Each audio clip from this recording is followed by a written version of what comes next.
ஒரு ஊர்ல ஒரு பெரியவர் இருந்தார். ஒரு நாள் அவரை தேடி ஒருத்தர் வந்தார். ஐயா, நான் கடவுளை பரிபூர்ணமா நம்புறேன் அப்படின்னார்.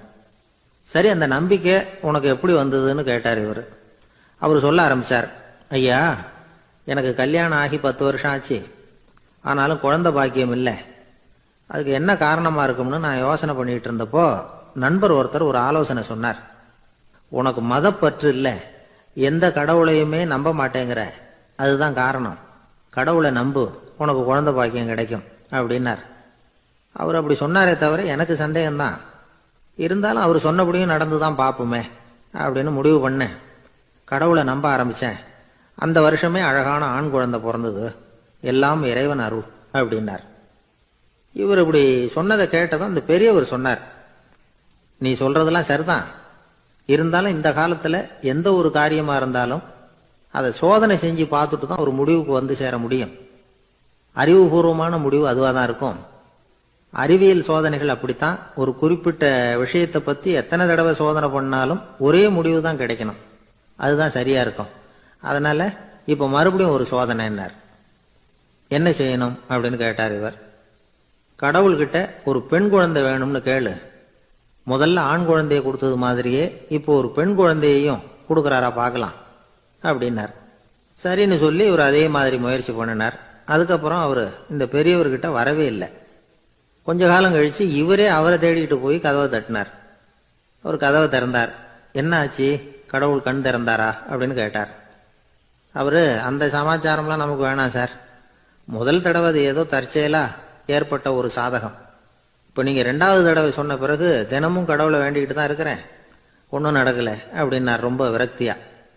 ஒரே ஒரு தோல்வியில உங்க நம்பிக்கையெல்லாம் பறந்து போயிடுது பாத்தீங்களா அப்படின்னார் அந்த பெரியவர். எல்லாம் நல்ல விதமா நடக்கிற வரைக்கும் நம்பிக்கை, எதிர்பார்த்தது தோல்வியில முடிஞ்சுட்டுதுன்னா அவநம்பிக்கை. மற்றவர்கள் பேர்ல வைக்கிற நம்பிக்கை எந்த நேரத்திலையும் விவகாரமாகி விடக்கூடிய சாத்தியம் உண்டு. நாம நம்பிக்கை வைக்க வேண்டியது நம்ம கிட்ட தான். நமக்குள்ள இருக்கிறார் கடவுள். எனவே நம்ம பேர்ல நாம வைக்கிற நம்பிக்கை தான் உண்மையான கடவுள் பக்தி. நிபந்தனையற்ற நம்பிக்கையா அது இருக்கணும். எல்லாம் நல்லபடியா நடந்துகிட்டு இருந்தா எந்த முட்டாளுக்கும் நம்பிக்கை வரத்தான் செய்யும் அப்படிங்கிறது ஒரு பெரியவர் கருத்து. தியானத்தின் மூலமா தான் உனக்குள்ள ஆழமா தோண்டுனா உன்னுடைய அடி ஆழத்துல நம்பிக்கை வந்து அப்படி ஊற்றெடுக்கும், அதை பார்க்க முடியும் அப்படிங்கிறது பெரியவர்கள் சிந்தனை. ஒரு குழந்தை அப்பாவை பார்த்து என்னப்பா பண்றேன்னு கேட்டுதான். பிரார்த்தனை பண்ணிட்டு இருக்கிறேன்னாராம் அப்பா. பிரார்த்தனை பண்ணுனா என்ன கிடைக்கும் அப்படின்னு கேட்டுதான் குழந்தை. எல்லாம் கிடைக்கும் அப்படின்னாராம் அப்பா. நீ வச்சிருக்கிறிய பேனா அது கூட கிடைக்குமான்னு கேட்டுதான் குழந்தை. ஓ, கிடைக்குமேன்னு இருக்கார். அப்படின்னா அந்த பேனாவை என்கிட்ட கொடுத்துரு, நீ பிரார்த்தனை பண்ணி வேற பேனா வாங்கிக்கோ அப்படின்னு தான் அந்த குழந்தை. ஒரு நல்ல நகைச்சுவை எப்படி இருக்கணும், இதுக்கு ஒவ்வொருத்தர் ஒவ்வொரு மாதிரியான விளக்கத்தை கொடுத்துருக்குறாங்க. ஆனா கலைவாணர் NS கிருஷ்ணன் கொடுக்கிற விளக்கம் என்ன தெரியுமா? நகைச்சுவைங்கிறது அடுத்தவங்களுக்கு துன்பம் கொடுக்காம இருக்கணும், அடுத்தவங்க மனசை புண்படுத்தக்கூடாது, அதுதான் சிறந்த நகைச்சுவை அப்படிங்கிறார். அதுக்கு அவர் உதாரணமும் கொடுக்கிறார். ஒரு ஏரி ஓரமா 2 பசங்க நடந்து போயிட்டு இருக்கிறாங்க. அதுல ஒருத்தன் பணக்கார வீட்டு பையன், இன்னொருத்தன் ஏழை. இவங்க 2 பேரும் போயிட்டு இருக்கிறாங்க. வழியில ஒரு இடத்துல ஒரு ஜோடி செருப்பு இவங்க கண்ணுல படுது. ஒரு விவசாயி அந்த செருப்பை அங்க விட்டுட்டு பக்கத்துல இருந்த ஏரியில கை காலை கழுவிட்டு இருக்கிறார். உடனே அந்த பணக்கார பையனுக்கு ஒரு ஐடியா. அவன் சொன்னானா, டேய், இப்போ ஒரு வேடிக்கை செய்யலாம். அந்த செருப்பு 2ஐயும் தூக்கி எட்டத்துல வீசி எரிஞ்சிருவோம்.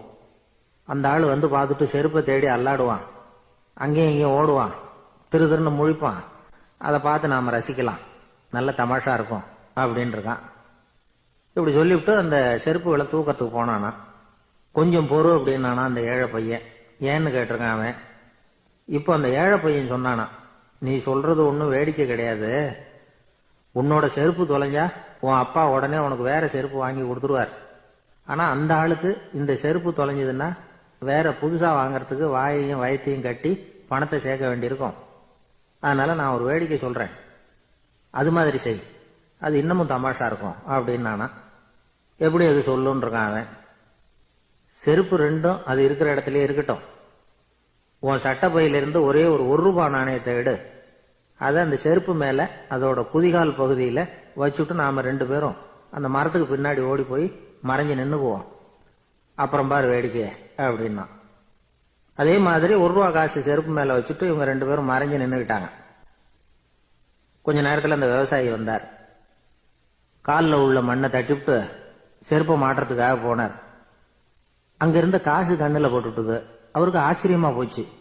அதை கையில் எடுத்து பார்க்கிறார். 4 பக்கமும் திரும்பி திரும்பி பார்க்கிறார், யார் இதை வச்சிருப்பான்னு. கடைசியில் ஆகாயத்தை பார்க்கிறார். ஆண்டவா, இது உன்னோட கருணை தான். நீ தான் யாரோ புண்ணியவான் மனசுல தர்மம் பண்ற எண்ணத்தை உண்டாக்கி இருக்கிற. அந்த புண்ணியவான் நல்லா இருக்கணும் அப்படின்னு வாழ்த்தி அந்த காசை கண்ணில் ஒத்திக்கிட்டாராம். மறைஞ்சிருந்து பார்த்துக்கிட்டு இருந்த ஏழை பையன் இப்படி சொன்னான், பாத்தியா, உன்னை புண்ணியவான்னு வாழ்த்திவிட்டு போறார் அந்த ஆள். அவருக்கும் சந்தோஷம், அதை பார்த்து நமக்கும் சந்தோஷம். உனக்கு 1 ரூபாங்கிறது ஒரு பெரிய விஷயம் இல்லை, ஆனா அதனால நமக்கு கிடைச்சிருக்கிற மகிழ்ச்சி ரொம்ப உயர்வானது அப்படின்னு நானா. வேடிக்கையும் கிண்டலும் இது மாதிரி அடுத்தவங்களுக்கு இடைஞ்சலா இல்லாம இருக்கணும் அப்படிங்கிறார் கலைவாணர். ஆனா பாருங்க, அவருக்கே இடைஞ்சலா வர்ற விஷயங்களை கூட அவர் வேடிக்கையா தான் எடுத்துக்கிட்டாராம். ஒரு தடவை ஒருத்தர் கலைவாணர்கிட்ட வந்து, ஐயா, என் குழந்தை செத்து போச்சு அப்படின்னு சொல்லி அழுதாராம். உடனே இவர் அவருக்கு 100 ரூபா பணத்தை கொடுத்து, இந்தாங்க அடக்கம் செய்யுங்க அப்படின்னு சொல்லி அனுப்பி வச்சாராம். 1 வருஷம் கழிச்சு மறுபடியும் அதே ஆள் வந்திருக்கார். இவர் மறந்துருப்பாருங்கிற நினைப்புல, அண்ணே என் குழந்தை இறந்து போச்சுண்ணே அப்படின்னாராம். இவர் மறுபடியும் 100 ரூபாய் கொடுத்து ஆறுதல் சொல்லி அனுப்பி வச்சாராம். 7-8 மாசம் கழிச்சு மறுபடியும் அதே ஆள் வந்திருக்கார். அவர் வாயை திறக்கிறதுக்கு முன்னாடியே இவர் 100 ரூபாய் அவர் கையில வச்சு, போன 2 தடவை தான் குழந்தை செத்து போச்சு, இந்த தடவையாவது அதை சாகாம காப்பாத்தி விடு அப்படின்னு சொல்லி அனுப்பி வச்சாராம். அதுக்கப்புறம் அந்த ஆள் வர்றதே இல்லையா. ஒரு ஊர்ல ஒரு கோயில் இருந்தது. ரொம்ப பழைய கோயில். உள்ள போறதுக்கே பயமா இருக்கும். எந்த நேரத்தில் இடிஞ்சு விழுந்துருமோ அப்படிங்கிற பயம். அப்படி இருந்ததுனால யாரும் துணிஞ்சு சாமி கும்பிடுறதுக்கு அங்க போறதில்ல. கோயிலுக்கு வர்ற கூட்டம் கொஞ்சம் கொஞ்சமா குறைய ஆரம்பிச்சுட்டுது. கோயில் நிர்வாகிகள் எல்லாரும் கூடி உட்காந்து பேசினாங்க. என்ன பண்ணலாம்னு யோசனை பண்ணாங்க. எந்த இடம் மோசமா இருக்கோ அந்த இடத்த பழுது பார்த்தாங்க. அங்க எங்க வர்ணத்தை பூசி கொஞ்சம் அழகுபடுத்தி பார்த்தாங்க. ஏதோ இந்த ஊர்ல கோயில்னு ஒன்று இருக்கு, அது மக்களுக்கு தெரியணும் அப்படிங்கிறதுக்காகத்தான் இப்படிலாம் பண்ணாங்க. இருந்தாலும் கோவில் இருக்கிற நிலைமை மக்களுக்கு தெரியும். அதனால அங்க வர்றது குறைச்சிக்கிட்டாங்க அவங்க. ஒரு கட்டத்தில் யாருமே வர்றதில்லை. நிலைமை அந்த அளவுக்கு ஆயிட்டுது. மறுபடியும் கோவில் நிர்வாகிகள் கூட்டம் நடந்தது. இந்த கூட்டம் கூட கோயிலுக்கு உள்ள நடக்கல, இடிஞ்சு விழுந்துருமோங்கிற பயம். அதனால வெளியில தான் உட்காந்து கூட்டத்தை நடத்தினாங்க. ஏன்னா உள்ள போறதுக்கு அவங்களுக்கும் துணிச்சல் கிடையாது. எந்த நேரமும் விழுந்துரும் போல இருந்தது அது. அது வழியா போறவங்க கூட வேகமா அந்த இடத்த கடந்து போக ஆரம்பிச்சுட்டாங்க. கோவில் நிர்வாகிகள் வெளியில உட்காந்து கூட்டம் போட்டாங்க இல்லையா, அந்த கூட்டத்துல 4 தீர்மானங்களை நிறைவேற்றினாங்க. அது என்ன 4 தீர்மானம்னா, முதல் தீர்மானம், இந்த கோவிலை இடிப்பது அப்படிங்கிற முடிவை இந்த கமிட்டி மிகவும் வருத்தத்துடன் ஏற்றுக்கொள்ளுகிறது அப்படின்னு நிறைவேற்றினாங்க.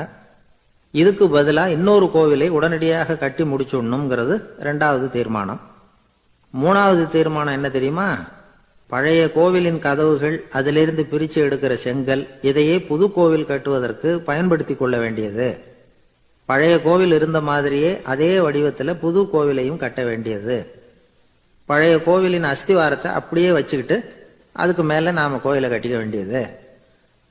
இதுதான் 3வது தீர்மானம். இதையும் கமிட்டி முழு மனசோட ஏத்துக்கிட்டது. இது வரைக்கும் சரி. இப்ப அந்த கமிட்டி 4வதா ஒரு முக்கியமான தீர்மானத்தை கொண்டுகிட்டு வந்து அதையும் ஏகமனதா நிறைவேற்றி விட்டது. அது என்ன தீர்மானம்னா, புதிய கோவில் கட்டி முடிக்கிற வரைக்கும் பழைய கோவிலை இடிக்கிறதில்லை அப்படிங்கிற தீர்மானம். எப்படி இருக்குது பாருங்க இது. பழசை இடிக்காத வரையில அதே இடத்துல புதுசா எப்படி கட்ட முடியும்? பல விஷயங்கள்ல நாம நடந்துகிற முறையும் இப்படிதான் இருக்குதான். வாழ்க்கையில முன்னேறணும்னு ஆசைப்படுவோம். அதே நேரத்துல அந்த முன்னேற்றத்துக்கு எது தடையா இருக்கோ அதை விட்டுடுறதுக்கும் மனசு வராது. வெளிநாட்டுல ஒரு பெரிய விருந்து நடந்துகிட்டு இருந்துதான். எல்லாரும் மது கோப்பையும் கையுமா அலைஞ்சுகிட்டு இருக்கிறாங்க. ஒருத்தர் மட்டும் கையில எதுவும் இல்லாம ரொம்ப நல்ல பிள்ளையா சாதுவா ஒரு ஓரமா தனியா உட்கார்ந்துருக்கிறார். அவர்கிட்ட நெருங்கி, வாங்க மது சாப்பிடலாம் அப்படின்னு கூப்பிட்டாங்களாம். என்ன வற்புறுத்தாதீங்க, நான் என் மனசுக்குள்ள உறுதியா தீர்மானம் பண்ணிவிட்டேன் அப்படின்னாராம். என்ன தீர்மானம் பண்ணியிருக்கீங்க அப்படின்னு கேட்டிருக்காங்க. ஏற்கனவே முழு போதையில் இருக்கும் பொழுது மறுபடியும் மது கோப்பையை தொடரதில்லை அப்படின்னு தீர்மானம் பண்ணியிருக்கேன் அப்படின்னாராம். ஒரு ஊர்ல ஒரு குரு இருந்தார், ஜென் குரு. அவரை தேடிட்டு ஒரு மன்னர் வந்தார். வந்தவர் ஜப்பான் மன்னர். தோட்டக்கலையை பத்தி தெரிஞ்சுட்டு போறதுக்காக அவர் வந்தார். எப்படி தோட்டம் அமைக்கிறது அப்படிங்கிறத பத்தி அந்த குரு விவரமா சொல்லி கொடுத்தாரு. ஒரு நாள் 2 நாள் இல்லை, 3 வருஷம் கற்றுக் கொடுத்தார். அதுக்கப்புறம் சொன்னார், நான் கற்றுக் கொடுத்துட்டேன், இனிமேல் நீங்கள் போகலாம், போய் தோட்டம் அமைக்கலாம், அதுதான் உங்களுக்கு பரீட்சை. தோட்டம் அமைச்ச பிறகு சொல்லி அனுப்புங்க, நான் வந்து பார்க்குறேன். நீங்கள் இங்கே என்னவெல்லாம் கற்றுக்கிட்டீங்களோ அதையெல்லாம் அங்கே செயல்முறையில் செஞ்சு காட்டுங்க அப்படின்னு சொல்லி அனுப்பி வச்சார். மன்னர் போனார். அரண்மனைக்கு பக்கத்திலேயே ஒரு பெரிய தோட்டத்தை உண்டு பண்ணினார். அழகான மரங்களையும் செடிகளையும் உருவாக்கினார். கிட்டத்தட்ட 1000 தோட்டக்காரர்களை பயன்படுத்தி 3 வருஷங்கள் முயற்சி பண்ணி அந்த அழகான தோட்டத்தை உருவாக்கினார். குரு கிட்ட இருந்து செய்தி வந்தது, நாளைக்கு வந்து தோட்டத்தை பார்க்கறேன் அப்படின்னு. மன்னர் உடனே சுறுசுறுப்பாயிட்டார். முதல் நாளே தோட்டத்தை சுத்தப்படுத்தினார். ராத்திரி பூரா யாரும் தூங்கல. எல்லாருக்கும் தோட்டத்தை ஒழுங்குபடுத்துற வேலை. அது அந்தந்த இடத்துல ஒழுங்கா இருக்குதா அப்படின்னு சரி பார்த்தாங்க. ஒரு தவறும் இல்லாத வகையில் அதை ஒழுங்குபடுத்தினாங்க. மறுநாள் குரு வந்தார், தோட்டத்தை பார்த்தார். அவருக்கு கோபம் வந்துட்டுது. மன்னருக்கு ஆச்சரியம், எப்பவும் சிரிச்சுக்கிட்டே இருக்கிறவர் இப்போ எப்படி இருக்கிறாரு அப்படின்னு. மெதுவா குரு கிட்ட போய், எல்லாம் சரியா தானே இருக்குது அப்படின்னார். எல்லாம் சரிதான், ஆனாலும் எங்கே அந்த பொன்னிற காற்று அப்படின்னார். உதிர்ந்த இலைகள், பொன் மஞ்சள் நிற இலைகள் காற்றில் அப்படி புரண்டு ஓடுவதை நான் பார்க்க முடியவில்லையே அப்படின்னாராம். அது இல்லாம இந்த தோட்டம் உயிரோட்டம் உள்ளதா இருக்காது, இதுல பாடல் இல்லை, ஆடல் இல்லை, அதெல்லாம் இல்லாம இந்த தோட்டம் ரொம்பவும் செயற்கையா தெரியுதுன்னாராம். மன்னர் இப்பதான் யோசனை பண்ணார். கீழே கிடந்த காஞ்சி போன இலைகள் மட்டும் இல்ல, மரத்துல இருந்த காஞ்சி போன இலைகளையும் அப்புறப்படுத்தி சுத்தமா வச்சிருக்கிறார். இறப்பும் வாழ்க்கையினுடைய ஒரு பகுதி தான். மரணம்ங்கிறது வாழ்க்கைக்கு எதிரானது அல்ல, அதை நிரப்பும் ஒரு பகுதி தான் அது. மரணம் இல்லையில் வாழ்க்கையே இல்லை அப்படிங்கிறது பெரியவங்க கருத்து. இப்ப அந்த தோட்டம் அழகா தான் இருக்குது, இருந்தாலும் அது ஒரு ஓவியம் மாதிரி உயிர் இல்லாமல் இருக்கு. குரு ஒரு வாளியை கையில எடுத்துக்கிட்டார். தோட்டத்தை விட்டு வெளியில போனார். ஏற்கனவே வீசி எறிந்த அந்த சருகுகளை எல்லாம் அள்ளி கொண்டுகிட்டு வந்தார். உள்ள எல்லா இடங்கள்லயும் அதை வீசினார். உடனே காத்து அந்த காய்ந்த சருகுகளையும் பழுத்த இலைகளையும் அசைக்க ஆரம்பிச்சுட்டுது. இப்போ அங்க சலசல சத்தம், சங்கீதம், இலைகளின் நடனம். ஓவியம் மாதிரி இருந்த அந்த தோட்டத்துக்கு இப்போ உயிர் வந்துட்டுது. இதுதான் அந்த பொன்னான காற்று அப்படின்னாராம் குரு. மன்னருக்கு புரிஞ்சுது. மிகப்பெரிய ஜென் கேள்வி ஒன்று உண்டு. உம்மான் அப்படிங்கிற ஒரு பெரிய குருவை பார்த்து துறவி ஒருத்தர் கேட்டாராம், இலைகள் எல்லாம் கீழே விழுந்து மரங்கள் மொட்டையாக இருக்கும் பொழுது என்ன நடக்கும்? இதுதான் கேள்வி. இதுக்கு உம்மான் சொன்ன பதில் பொன்னான காற்று, தி கோல்டன் விண்ட் அப்படின்னாராம். இதுக்கு என்ன விளக்கம்னா, உன்னுடைய எண்ணங்கள் எல்லாம் உன்னுடைய மனசிலிருந்து கீழே விழுந்து உனது உள்ளுணர்வானது மொட்டையாக நிற்கும் நிலைதான் அது. உனது வேர்களின் அருகில் காற்று வீசுகிறது. எல்லா எண்ணங்களும் உன்னிலிருந்து வெகு தூரத்துக்கு புரண்டு கொண்டே சென்று விடுகிறது. நீ அவற்றை கடந்து விட்டால் நீ அவைகளுக்கெல்லாம் மேலெழுந்து கீழே பார்ப்பவனைப் போல நிற்க ஆரம்பித்து விடுவாய். அதுதான் தியானம் என்பது அப்படின்னு சொல்றாங்க. தியானம்ங்கிறது எண்ணத்துக்கு எதிரானது இல்லை. தியானம்ங்கிறது எண்ணங்களை கடந்து செல்வதுதான். அதுக்கப்புறம் நாம பொன்னிற காற்றுல ஆட ஆரம்பிச்சிருவோம். இதுதான் பெரியவர்கள் சொல்றது. என்கிட்ட ஒருத்தர் தோட்டம் அமைக்கணும்னு யோசனை கேட்டு வந்தார். எல்லாம் சொல்லி கொடுத்தேன். செடிகள்லாம் செழிப்பா வளரணும்னா வேர் காயாம பாத்துக்குங்க, தினமும் தண்ணி விடுங்க அப்படின்னு சொல்லி அனுப்பி வச்சேன். 1 மாசம் கழிச்சு ஒரு தோட்டத்தை பாக்கிறதுக்காக போனேன். போய் பார்த்தா எல்லா செடியும் வாடி கிடக்குது. என்னங்க இப்படி பண்ணிவிட்டீங்கன்னு. நீங்க சொன்னபடிதான் செஞ்சேன்னார். என்ன செஞ்சீங்கன்னு கேட்டேன். வேறு காயாம பார்த்து சொன்னீங்க, தினமும் ஒரு தடவை எல்லா செடியையும் ஒவ்வொன்னா புடுங்கி பார்த்து வேறு காயாம இருக்கா அப்படின்னு பார்த்துட்டு அதுக்கப்புறம் தண்ணி பாய்ச்சனே, அவ்வளவுதான் அப்படின்னார். ஒரு வயசான பாட்டியின் தாத்தாவும் ஒரு பூங்காவில் உட்காந்து பேசிக்கிட்டு இருக்கிறாங்க. அவங்களுக்கு கல்யாணம் ஆகி 53 வருஷம் ஆச்சு. பிள்ளைங்கள்லாம் படிச்சு பெரிய பெரிய வேலையில இருக்கிறாங்க. பேரன் பேத்திகளும் நல்ல நிலைமையில இருக்கிறாங்க. இந்த தாத்தாவும் பாட்டியும் சிரிச்சு பேசிக்கிட்டு இருந்ததை ஒரு பெரியவர் பார்த்தார். அவருக்கு ஆச்சரியமா இருந்தது. இந்த வயசுலயும் இவ்வளவு அந்யோன்யமா இவங்க பேசிக்கிட்டு இருக்கிறாங்களே அப்படின்னு நினைச்சார். சரி, நேரிலேயே கேட்டுருவோமே அப்படின்னு நினைச்சுக்கிட்டு கிட்ட போனார். உங்க மன வாழ்க்கையின் வெற்றிக்கான ரகசியம் என்ன அப்படின்னு கேட்டார். இதை கேட்டதும் அந்த தாத்தா சிரிச்சுக்கிட்டே பாட்டியை பார்த்தாராம். அதுக்கப்புறம் சொன்னாராம், நான் இந்த அம்மாவை கல்யாணம் பண்ணிட்டதுக்கும் எங்களுடைய இல்வாழ்க்கை இவ்வளவு நாளா பலம் குறையாம மகிழ்ச்சியா இருக்கிறதுக்கும் காரணம் ஒண்ணுதான். அது என்ன காரணம்னா, எங்களுக்கு இடையில பொதுவா நிறைய குறைகள் உண்டு, அதுதான் காரணம் அப்படின்னாராம். அவர் சொல்றது சரிதான் அப்படிங்கிறது மாதிரியே அந்த பாட்டியும் அவரை நிமிர்ந்து பார்த்தாங்களாம். இந்த பெரியவர் மறுபடியும் அந்த பாட்டியை பார்த்து அதே கேள்வியை கேட்டிருக்கார். உங்களுடைய நீண்டகால மன வாழ்க்கைக்கு கிடைச்ச வெற்றி எதனாலேன்னு சொல்ல முடியுமா அப்படின்னு கேட்டாராம். அவங்களும் சிரிச்சுக்கிட்டே பதில் சொன்னாங்களாம். என்ன பதில் தெரியுமா? சில பேரை நாம குறிப்பிட்ட பண்புகளுக்காக நேசிக்கிறோம், வேற சிலரை நாம அந்த பண்புகள் இல்லாத குறைகளுக்காகவே விரும்பி பழகிறோம் இல்லையா அப்படின்னு கேட்டுட்டு தலையை குனிஞ்சுக்கிட்டாங்களாம் அந்த பாட்டியம்மா. அவங்க அப்படி சொன்னதை கேட்டதும் இவருக்கு புதுசா ஞானம் பிறந்தது மாதிரி இருந்துதான். இதுதான் மனம் நிறைந்த மன வாழ்க்கை அப்படிங்கிறார் சுவாமி சின்மயானந்தர். பண்புகளை எப்படி நேசிக்க முடியுதோ அதே மாதிரி பண்புகள் இல்லாத குறைகளையும் நேசிக்க முடியும். மனசுதான் காரணம். ஒரு மேல்நாட்டு தம்பதி, அவங்களும் தாத்தா பாட்டி தான். அவங்க ரெண்டு பேரும் ஒரு பூங்காவில் உட்காந்து சிரிச்சு பேசிக்கிட்டு இருக்கிறாங்க. அதை ஒருத்தர் பார்த்தார். அவருக்கு ஆச்சரியம், இவ்வளவு காலம் ஆகி இந்த வயசுலயும் இப்படி அன்பா பேசிக்கிட்டு இருக்கிறாங்களே அப்படிங்கிற ஆச்சரியம். கிட்ட நெருங்கி போனாரு. கேட்டார், ஏன் தாத்தா உங்களுக்கு கல்யாணம் ஆகி எவ்வளவு வருஷம் ஆச்சுன்னார். 55 வருஷம் ஆச்சுன்னாராம் அவரு. இன்னமும் இவ்வளவு சந்தோஷமா இருக்கிறீங்களே, அதுக்கு என்ன காரணம்னு கேட்டிருக்கார். அதுக்கு என்ன காரணம்னா, இதுவரைக்கும் எங்களுக்குள்ள சண்டையே வந்ததில்லை அப்படின்னாராம். அது எப்படி முடியும்னு கேட்டிருக்கார் இவர் ஆச்சரியமா. அந்த தாத்தா சொல்ல ஆரம்பிச்சாராம், இதை பாருப்பா, எங்களுக்கு கல்யாணம் ஆன புதுசுல நானும் என்னுடைய மனைவியும் ஒரு குதிரை மேலே ஏறி ஒரு காட்டு வழியா போய்கிட்டு இருந்தோம். கொஞ்ச தூரம் போனதும் அந்த குதிரை எடக்கு பண்ணிச்சு. நான் உடனே கீழே இறங்கி அந்த குதிரையை பார்த்து, இது உனக்கு முதல் தடவை அப்படின்னு மிரட்டலா சொல்லிவிட்டு ஏறி உக்காந்தேன். மறுபடியும் போனோம். கொஞ்சம் தூரம் குதிரை நல்லபடியா நடந்து போச்சு. மறுபடியும் எடக்கு பண்ண ஆரம்பிச்சுட்டுது.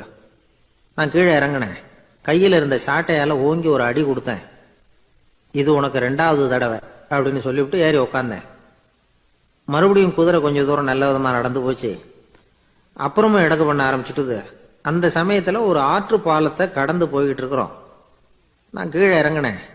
என்னுடைய மனைவியையும் கீழே இறங்க சொன்னேன். அந்த குதிரையை பிடிச்சி அப்படியே ஆத்துல தள்ளி விட்டுட்டேன். தள்ளி விட்டுட்டு, இது உனக்கு கடைசி தடவை அப்படின்னு சொன்னேன். அதை பார்த்ததும் என் மனைவி பதறி போயிட்டாங்க. போய், ஐயோ பாவம், என்ன இப்படி பண்ணிவிட்டீங்க, உங்களுக்கு மனசுல கொஞ்சம் கூட இறக்கமே இல்லையா அப்படின்னாங்க. நான் மெதுவா இவங்க பக்கம் திரும்பி, இது உனக்கு முதல் தடவை அப்படின்னு. அவ்வளவுதான், அன்னையிலிருந்து இன்னைய வரைக்கும் ஒரு நாள் கூட எங்களுக்குள்ள சண்டையே வந்ததில்லை அப்படின்னு விளக்கம் கொடுத்தார் அந்த தாத்தா. ஒரு ஆளு வேகமா நடந்து போய்கிட்டு இருந்தான். அவன் வேகமா நடக்கிறதுக்கு காரணம் வெயில் காலம், காலில் செருப்பு இல்லை, மணல் பாதை, அதுதான் வேகம். காலில் செருப்பும் இல்லாம கையில குடையும் இல்லாம அந்த ஆளு வெயில்ல நடந்து போய்கிட்டு இருக்கிறான். அந்த சமயத்துல இன்னொருத்தன் குதிரை மேல ஏறி அந்த வழியா வந்துகிட்டு இருக்கிறான். அவன் காலில் செருப்பும் இருந்தது, கையில குடையும் இருந்தது. நடந்து போய்கிட்டு இருந்தவன் அந்த குதிரை ஆசாமியை பார்த்து கேட்டான், ஐயா, நீங்களும் குதிரை மேல உட்காந்துக்கிட்டு போய்கிட்டு இருக்கிறீங்க, அப்படி இருக்கிறப்போ உங்களுக்கு அந்த செருப்பு என்னத்துக்கு, அதை எனக்கு கொடுத்து உதவலாமே அப்படின்னா. குதிரை மேல உட்காந்துருந்தவன் யோசனை பண்ணி பார்த்தான்.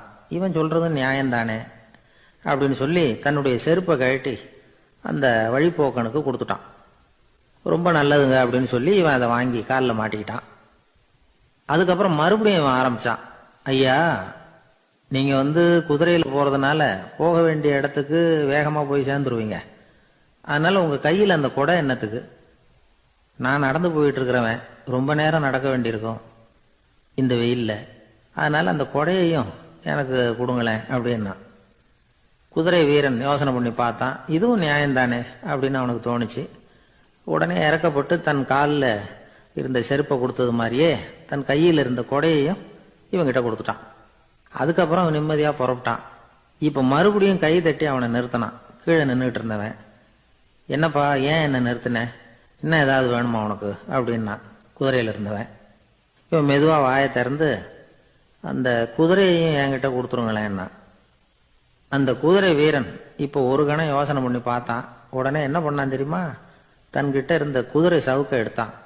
குதிரை சவுக்கால அந்த ஆளை வாங்குவாங்கன்னு வீசி தள்ளிவிட்டான்.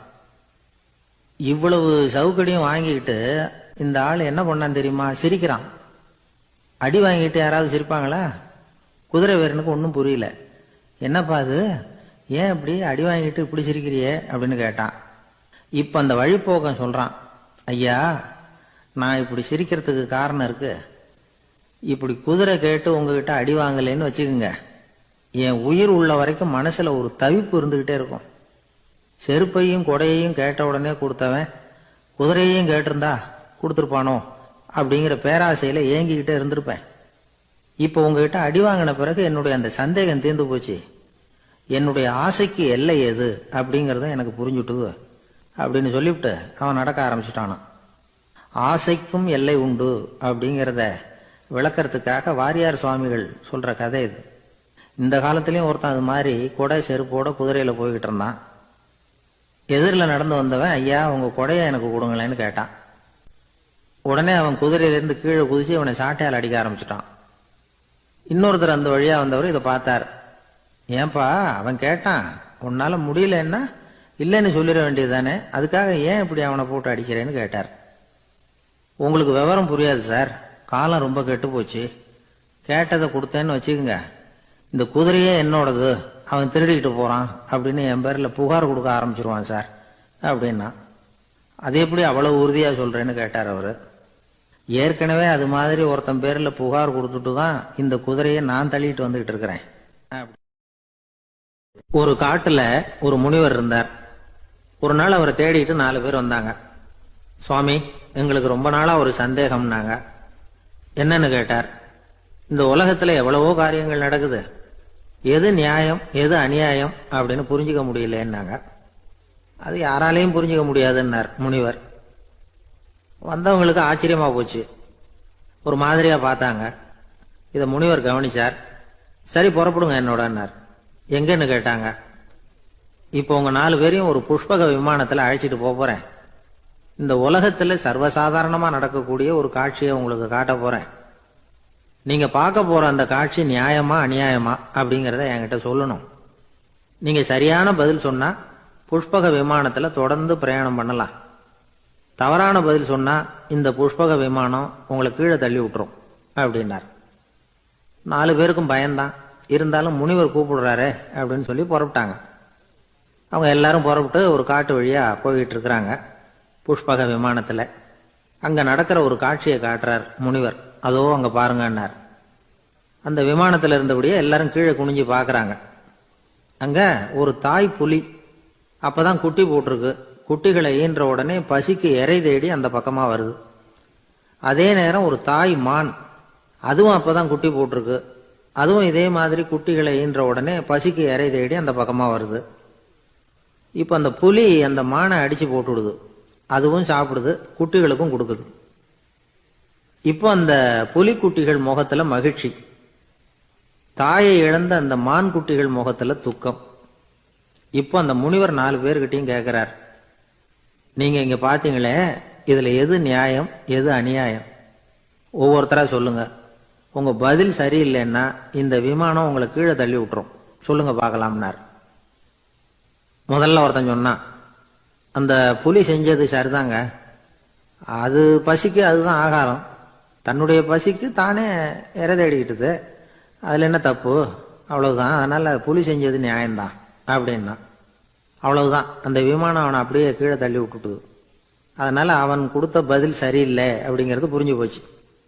இப்ப 2வது ஆள் சொன்னான், புலி செஞ்சது பாவம், அந்த தாய்மான் என்ன தப்பு பண்ணிச்சு, இப்ப அந்த குட்டிகளுக்கு யாரு ஆதரவு, அதனால புலி செஞ்சது அநியாயம் அப்படின்னா.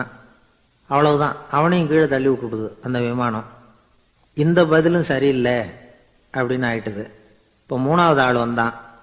முதல்ல 2 பேர் கீழே விழுந்ததை பார்த்துக்கிட்டு இருந்தான். அதனால அவன் சொன்னான், ரெண்டுமே நியாயம்தாங்க, புலி இறை தேடினதும் இயற்கை, அதுக்கு மான் இறையானதும் இயற்கை, அதனால இதுல ஒன்றும் தப்பு இல்லைன்னா. அவ்வளவுதான், அவனையும் அந்த விமானம் கீழே பிடிச்சி தள்ளி விட்டுது. இப்ப 4வது ஆள் வந்தான். முனிவர் கேட்டார், நீயாவது சொல்லுப்பா, இந்த செயல்ல எது நியாயம்னார்.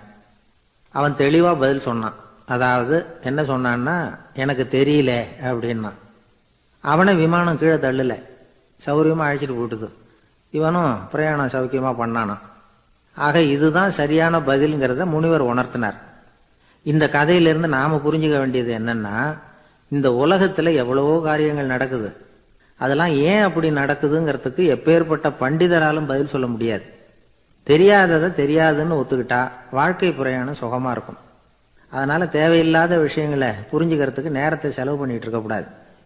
வாழ்க்கையை குழப்பிக்க கூடாது. வாழ்க்கைக்கு தேவையானது என்னவோ அதை மட்டும் புரிஞ்சுக்கிட்டா போதும். இந்த காலத்து ஆள் ஒருத்தன் ஒரு பெரியவரை தேடி வந்தான். ஐயா, ஒரு சந்தேகம்னா. என்ன உன்னுடைய சந்தேகம்னார். பகுத்தறிவுன்னா என்ன, விதின்னா என்ன அப்படின்னு கேட்டான். இதுக்கு அவரு, இப்போ உன்னுடைய வலது கால தூக்குன்னார். தூக்கணும். சரி, இப்போ உன்னுடைய வலது கால கீழே இறக்காம உன்னுடைய இடது காலையும் தூக்குன்னார். தூக்கணும். பொத்துன்னு கீழே விழுந்துட்டான். பெரியவர் சொன்னார், உன்னால ஒரு காலை தூக்க முடிஞ்சுது, அதுதான் பகுத்தறிவு. 2 கால்களையும் ஒரே சமயத்துல தூக்கினா அடிபடும், அப்படிங்கிறது தான் விதி அப்படின்னு விளக்கம் கொடுத்தார். இவன் தன்னுடைய விதியை நொந்துகிட்டே இடுப்பை பிடிச்சுக்கிட்டு அங்கிருந்து நடந்து போயிட்டான். நாட்டுல நல்லவங்க ஒருத்தர் 2 பேர் இருக்கிறதுனால தாங்க மழையே பெய்யுது அப்படின்னு சொல்றது உண்டு. நல்லார் ஒருவர் உளரேல் அவர் பொருட்டு எல்லாருக்கும் பெய்யும் மழை. சில சமயம் ரொம்ப பேர் திடீர்னு நல்லவங்களா ஆயிடுவாங்க போல இருக்கு. அதனால தான் விடாம பேய் மழையா கொட்டி தீர்த்துடுது. எல்லாரும் நல்லவங்களாயிட்டா உலகமே தாங்காது போல இருக்க. அப்பப்ப ஒருத்தர் 2 பேர் நல்லவங்களாகணும். அப்பதான் சீரா மழை பெய்யும். மாசத்துக்கு 3 பேர் நல்லவங்களானா மாதம் மும்மாரி பொழியும். இதெல்லாம் வேடிக்கை பேச்சு. இப்போ இதெல்லாம் ஒரு பக்கம் இருக்கட்டும். இப்போ விஷயத்துக்கு வருவோம். ஒரு கும்பல்ல நல்லவன் யாரு அப்படிங்கறத எப்படி கண்டுபிடிக்கிறது? இதுக்கு ஒரு வேடிக்கை கதை உண்டு. என்னுடைய நண்பர் ஒருத்தருக்கு அவங்க பாட்டியம்மா சொன்ன கதையா அது. அது என்ன கதைன்னா, ஒரு ஊர்ல ஒரு சமயம் பலமான மழை பெய்ய ஆரம்பிச்சுட்டு தான். இடி மின்னல் ரொம்ப கடுமையா இருந்திருக்குது. ஆரம்பிச்ச மழை வர வர கடுமையா ஆகிட்டு இருக்குதே தவிர நிக்கிற பாடா தெரியல. ஊரு ஜனங்கள்லாம் பார்த்தாங்க. இதுக்கு மேலேயும் வீட்டு உள்ள இருந்தா ஆபத்துங்கிறத புரிஞ்சுக்கிட்டாங்க. ஏன்னா வீடெல்லாம் இடிஞ்சி விழுந்துருமோங்கிற பயம். உடனே எல்லாரும் புறப்பட்டு ஊருக்கு பொதுவா இருந்த ஒரு மண்டபத்துல போய் தங்கிக்கிட்டாங்க. மின்னல் கடுமையா இருந்தது. இடி எந்த நேரத்திலையும் விழலாம்ங்கிற நிலைமை. எப்போ விழலாம்னு பார்த்துக்கிட்டு இருக்குது. அந்த மண்டபத்தில் இருந்த ஜனங்கள் மனசுக்குள்ள ஒரு பயம். நம்ம கூட்டத்தில் யாராவது ஒரு கெட்டவன் பாவம் பண்ணவன் இருந்தா கூட இடி இந்த மண்டபத்தில் விழுந்துரும், அது எல்லாருக்கும் ஆபத்து அப்படின்னு நினைச்சாங்க. சரி, இதுக்கு என்ன பண்ணலாம் அப்படின்னு யோசனை பண்ணாங்க. அந்த கூட்டத்தில் ஒரு பெரியவர் இருந்தார். அவரு ஒரு யோசனை சொன்னார். இதை பாருங்க, அதுக்கு ஒரு வழி இருக்கு. அதோ எதிர்த்தாப்புல கொஞ்சம் தூரத்தில் ஒரு உயரமா மரம் ஒன்று இருக்கு பாருங்க. பொதுவா இடி சுலபமா விழறது அது மாதிரி உயரமான மரத்துல தான். நம்ம கூட்டத்தில் இருக்கிறவங்க எல்லாரும் ஒவ்வொருத்தரா போய் அந்த மரத்தை தொட்டு விட்டு திரும்பி வந்துடணும். நம்மள பாவம் பண்ணவன் யாரோ அவன் அந்த மரத்தை தொடுற சமயத்துல இடி விழுந்துரும். அவன் மட்டும் போயிடுவான். மண்டபத்தில் இருக்கிற நாமெல்லாம் பொழைச்சிக்கலாம் அப்படின்னு ஐடியா கொடுத்தாரு அந்த பெரியவர். இது நல்ல யோசனையா பட்டது. எல்லாரும் ஒத்துக்கிட்டாங்க. ஒவ்வொருத்தரா போய் அந்த மரத்தை தொட்டு விட்டு திரும்பி வந்தாங்க. இடி எதுவும் விழல. இன்னமும் பாவம் பண்ண ஆசாமி அதை போய் தொடல போல இருக்கு அப்படின்னு நினைச்சுக்கிட்டாங்க. ஒவ்வொருத்தரா போறாங்க. எல்லாரும் போய் தொட்டுவிட்டு வந்தாச்சு. இன்னும் ஒரே ஒரு ஆசாமி தான் பாக்கி. கடைசியா இருந்த அந்த ஆள் பயந்துட்டான். இது வரைக்கும் இடி விழலைன்னா இப்ப என்ன அர்த்தம்? இப்ப நாம தான் பாக்கி, நாம தான் தப்பு பண்ண ஆள் போல இருக்கு அப்படின்னு நினைச்சுட்டான். அதனால துணிச்சலா போய் தொடுறதுக்கு பயந்தான். தயங்கிக்கிட்டே இருந்தான். இருந்தாலும் மற்றவங்க எல்லாம் சும்மா இருப்பாங்களா? கட்டாயப்படுத்தி கழுத்தை பிடிச்சி தள்ளாத குறையா அவனை தள்ளி விட்டாங்க. போய் தொட்டுட்டு வாடான்னு. அவன் நடுங்கிட்டே போய் அந்த மரத்தை தொட்டான். அதே வினாடி ஒரு பயங்கரமான மின்னல் இடி விழுந்துட்டுது. எங்க விழுந்தது தெரியுமா? அந்த ஆள் மேல இல்ல, மண்டபத்துல விழுந்தது. மண்டபத்துல இருந்தவங்க பூரா காலி. அந்த ஒரு ஆள் மட்டும் பொழைச்சிக்கிட்டான். இந்த ஒரு ஆளை காப்பாத்துறதுக்காக தான் இடி மண்டபத்துல விழாம இருந்திருக்குது. இதுதான் கதை. அதனால நல்லவங்க எப்படியும் தப்பிச்சுக்குவாங்க அப்படிங்கிறது ஒரு நீதி. ஒருத்தன் அப்படிதான் தெருவில் நடந்து போய்கிட்டு இருந்தான். ரொம்ப நல்லவன். எதிரில் ஒருத்தன் சைக்கிள்ல வந்துகிட்டு இருந்தான். அதுல மோதி இவன் கீழே விழுந்துட்டான். சைக்கிள்காரன் உடனே இறங்கி இவனை தூக்கி விட்டான். இவன் எழுந்திரிச்சு அவனை முறைச்சி பார்த்தான். அப்படி பார்க்காதீங்க சார், நீங்க ரொம்ப புண்ணியம் பண்ணியிருக்கீங்க, அதுதான் இப்போ சைக்கிள்ல மோதிக்கிட்டீங்க அப்படின்றான். என்ன அப்படி சொல்றேன் நான்? இவன் 10 நிமிஷத்துக்கு முன்னாடி நான் லாரி ஓட்டிட்டு வந்தேன், அப்போ நீங்க எதிரில் வந்திருந்தீங்கன்னா என்ன ஆயிருக்கும் அப்படின்னானா அவன். எனக்கு தெரிஞ்ச ஒருத்தர் இருக்கார். அவரு ஒரு பெரிய காவல்துறை அதிகாரி. ரொம்ப கண்டிப்பானவர். அவரை கண்டாவே எல்லாரும் பயப்படுவாங்க. அப்படிப்பட்டவர் வீட்டுக்கு போனா அப்படியே அடியோட மாறிடுவார். அங்க போய் பாத்தீங்கன்னா குழந்தைகளோட குழந்தையா அவர் விளையாடிட்டு இருப்பார். அலுவலக சமயத்துல பாத்தீங்கன்னா குதிரை முதுகுல அவர் உட்கார்ந்துருப்பார். வீட்டுல பாத்தீங்கன்னா அவர் முதுகுல குழந்தை உட்காந்துருக்கும். அவரு குதிரை மாதிரி போயிட்டு இருப்பார். இது எப்படிங்க முடியுது உங்களால அப்படின்னு கேட்டாங்க. அது ஒண்ணுமில்ல, இங்க வீட்டுக்கு வந்த உடனே என்னோட மனசை தனியா எடுத்து வச்சிருவேன் அப்படின்னார். அது என்னங்க உங்க சட்டப்பயிலியா இருக்குது மனசு, அது தனியா எடுத்து வைக்கிறதுக்கு அப்படின்னு கேட்டாங்க. அப்படி இல்லைங்க, இது ஒரு பயிற்சி, மனப்பயிற்சி, அவ்வளவுதான் அப்படின்னார். இப்படி சமயம் பார்த்து மனசை தனியா வச்சுட தெரிஞ்சவங்க வாழ்க்கையில எப்பவும் உற்சாகமா இருப்பாங்க அப்படிங்கிறது பெரியவங்க கருத்து. ஒரு டாக்டர் ஆஸ்பத்திரியில் இருக்கிற வரைக்கும் டாக்டரா இருக்கலாம். அவர் மனைவிகிட்டையும் அவர் டாக்டரா இருக்க வேண்டிய அவசியம் இல்லை. ஒரு வக்கீல் கோர்ட்ல இருக்கிற வரைக்கும் வக்கீலா இருக்கலாம். வீட்டுக்கு வந்ததுக்கு அப்புறமும் வக்கீலா இருக்க வேண்டிய அவசியம் கிடையாது. வீட்டுல குழந்தைகள் கிட்ட விளையாடும் பொழுதும் அதுகள்கிட்ட ஃபீஸ் கேட்டுக்கிட்டு இருக்கக்கூடாது. நாம எப்படி இருக்கணும்னு பெரியவங்க சொல்றாங்கன்னா, மனசோட சேரப்படாதான். அப்படி சேராம வாழ்க்கையை கவனிக்கணுமா. மனசை அப்படியே தனியா எடுத்து பக்கத்துல வச்சுடணும். அப்படின்னா அதை அப்படியே தூக்கி எரிஞ்சுடு அப்படின்னு அர்த்தம் இல்லை. ஏன்னா மனசுங்கிறது நமக்கு உபயோகப்படக்கூடிய ஒண்ணுதான். எப்ப எப்போ அது தேவையோ அப்பப்போ எடுத்து உபயோகப்படுத்திக்கணும். தேவைப்படுறப்போ எடுத்து கண்ணாடியை மாட்டிக்கிறோம்ல, படிக்கும் பொழுது கண்ணாடி தேவைப்படுது, எடுத்து மாட்டிக்கிறோம் இல்லையா, அது மாதிரி கணக்கு போடுறதுக்கு மனசு தேவை. கடைக்கு போய் ஒரு பொருள் வாங்குறோம், காசு கொடுக்குறோம், மீதி சில்லறை சரியா இருக்கா அப்படின்னு எண்ணி பார்த்து வாங்க வேண்டியிருக்கு. அந்த சமயத்துல மனசை எடுத்து தனியா வச்சுட்டேன் அப்படின்னு சொல்லிட்டு இருக்கக்கூடாது. பரீட்சைக்கு படிக்க வேண்டியிருக்குது, படிச்சதையெல்லாம் அப்படியே நினைவில் வச்சுக்க வேண்டியிருக்கு. அந்த சமயத்துல மனசை தூக்கி எறிஞ்சுட்டேன் சார் அப்படின்னு சொல்லிட்டு இருக்கக்கூடாது. அப்படி சொன்னா பரீட்சை நம்மளை தூக்கி எறிஞ்சிடும். அதனால தேவைப்படுறப்போ மனசை உபயோகப்படுத்தணும், தேவையில்லாதப்போ அதை தனியா ஓய்வு எடுத்துக்க விட்டுடணும். இப்படி நாம பழக்கப்படுத்திக்கிட்டா வாழ்க்கைங்கிறது நமக்கு புதுசா தெரியுமா. மனசுக்கும் ஒரு சக்தி கிடைக்கும். எந்திரங்களுக்கு ஓய்வு கொடுக்கற மாதிரி மனசுக்கும் ஓய்வு கொடுக்கணும், இல்லைன்னா அது களைச்சு போயிடும். குழந்தைகள் மனசை சுமந்துகிட்டு இருக்கிறது இல்ல. இது முதியவர்கள் குழந்தைகள் கிட்டே இருந்து கத்துக்க வேண்டிய ஒரு பாடம். ஆனாலும் இந்த கால குழந்தைகள் கிட்ட ரொம்ப எச்சரிக்கையா இருக்க வேண்டியிருக்கு. ஒரு தாத்தாவும் பேரனும் விளையாடிக்கிட்டு இருக்கிறாங்க. தாத்தா, எனக்கு சைக்கிள் ஓட்ட கத்து கொடு அப்படிங்கிறான் பேரன். சைக்கிள் உயரம் கூட இல்லை, அதுக்குள்ள சைக்கிள் ஓட்டணுமா அப்படின்னாரு தாத்தா. ஏன் தாத்தா, ரயில் ஓட்டுறாரே, அவர் என்ன ரயில் நீளமா இருக்கார் அப்படின்னு கேட்டானா அந்த பையன். ஒரு ஊர்ல ஒரு ஆள் இருந்தான், தையல் கடை வச்சிருந்தான். அவன்கிட்ட ஒருத்தன் ஒரு சட்டை துணி எடுத்து கொடுத்து தைக்க சொல்லியிருந்தான். வர்ற சனிக்கிழமை வா, வாங்கிட்டு போ அப்படின்னு அவன் சொல்லியிருந்தான். அதே மாதிரி அவன் வந்தான். அவன் தச்சு வச்சிருந்த சட்டையை கொடுத்தான். இவன் வாங்கி அங்கேயே போட்டு பார்த்தான். கை நீளம் ஒண்ணுக்கு ஒண்ணு வித்தியாசமா இருந்தது. வலது கை இடது பக்கத்தை விட நீளம் குறைச்சலா இருந்தது. இவன் முணுமுணுக்க ஆரம்பிச்சுட்டான், என்ன இது இப்படி தச்சுப்பிட்டியே அப்படின்னு. இதுக்கு அவன் சொன்னான், ஐயா, இதுக்காகவா சங்கடப்படுறீங்க, வலது கையை மட்டும் கொஞ்சம் உள்ள இழுத்தாப்புல வச்சுக்கிட்டீங்கன்னா சரியா போடும். மற்றபடி அந்த சட்டையில உள்ள கலை அம்சத்தை கவனிங்க, எவ்வளவு அற்புதமா தைச்சிருக்கேன் பாருங்க. ஒரு சின்ன குறைய பொருட்படுத்தாதீங்க. நான் சொன்னது மாதிரி கையை கொஞ்சம் உள்ள இழுத்து வச்சுக்கிட்டு நீங்க பாட்டுக்கு நடந்து போங்க, ஜோரா இருக்கும் அப்படின்னா. அவனும் யோசனை பண்ணி பார்த்தான். சரியான யோசனையா தான் தோணுச்சு. கொஞ்சம் முயற்சி பண்ணி வலது கையை உள்ள இழுத்து சட்டை சரியா இருக்கிறது மாதிரி பண்ணிட்டான். இப்ப மறுபடியும் ஒரு பிரச்சனை. வலது கையை உள்ள இழுத்த மாதிரி வச்சுக்கிட்டதும் முதுகு பக்கம் கொஞ்சம் துணி தளர்ந்து தொங்குறது மாதிரி ஆயிட்டுது. என்ன இது, முதுகு பக்கம் துணி குவிஞ்சுட்டுதே, அப்படியே தொங்குறது மாதிரி இருக்க அப்படின்னு அவன் மறுபடியும் ஆரம்பிச்சான். ஐயா, இதுக்காகவா கவலைப்படுறீங்க, உடம்பு அதுக்கு தகுந்த மாதிரி கொஞ்சம் வளைச்சுக்கிட்டா போச்சு. இதுக்காக அந்த அழகான தையலை பிரிச்சு அதுல உள்ள கலை அம்சத்தை கெடுக்கிறதுக்கு என் மனசு இடம் கொடுக்கல.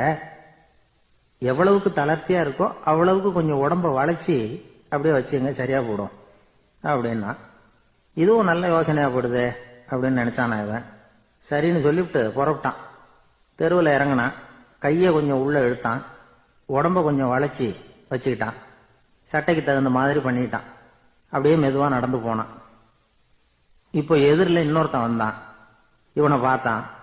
இவன் போட்டிருக்கிற சட்டையை பார்த்தான். ஆஹா, அற்புதமா இருக்கு. நானும் சும்மா சொல்லக்கூடாது, ரொம்ப நல்லா இருக்குது இது. நிச்சயமா இது இந்த ஊர் மேல தெருவில் ஒருத்தன் இருக்கிறானே, அவன் தைச்சதா தான் இருக்கணும் அப்படின்னு நானா. இதை கேட்டதும் அவனுக்கு ஆச்சரியம் ரொம்ப. எப்படி அவ்வளவு கரெக்டா கண்டுபிடிச்சிங்க அப்படின்னு கேட்டிருக்கான். இதுக்கு அந்த வழிபோக்கன் சொன்னானா, அவன் ரொம்ப கெட்டிக்காரன், உங்களை மாதிரி உடம்பும் கையும் வளைஞ்சு போன ஒரு ஆளுக்கு அவனை தவிர வேற யாராலையும் இவ்வளவு பொருத்தமான சட்டையை தைக்க முடியாது அப்படின்னானா. பாருங்க, அவனுக்காக இவன் அனுசரிக்க போய் இவனோட நிலைமை எப்படி ஆயிட்டு பாருங்க. இதே மாதிரி தான் சில சடங்குகளும் சம்பிரதாயங்களும் நம்மளை கோமாளி ஆக்கி விட்டுரும்.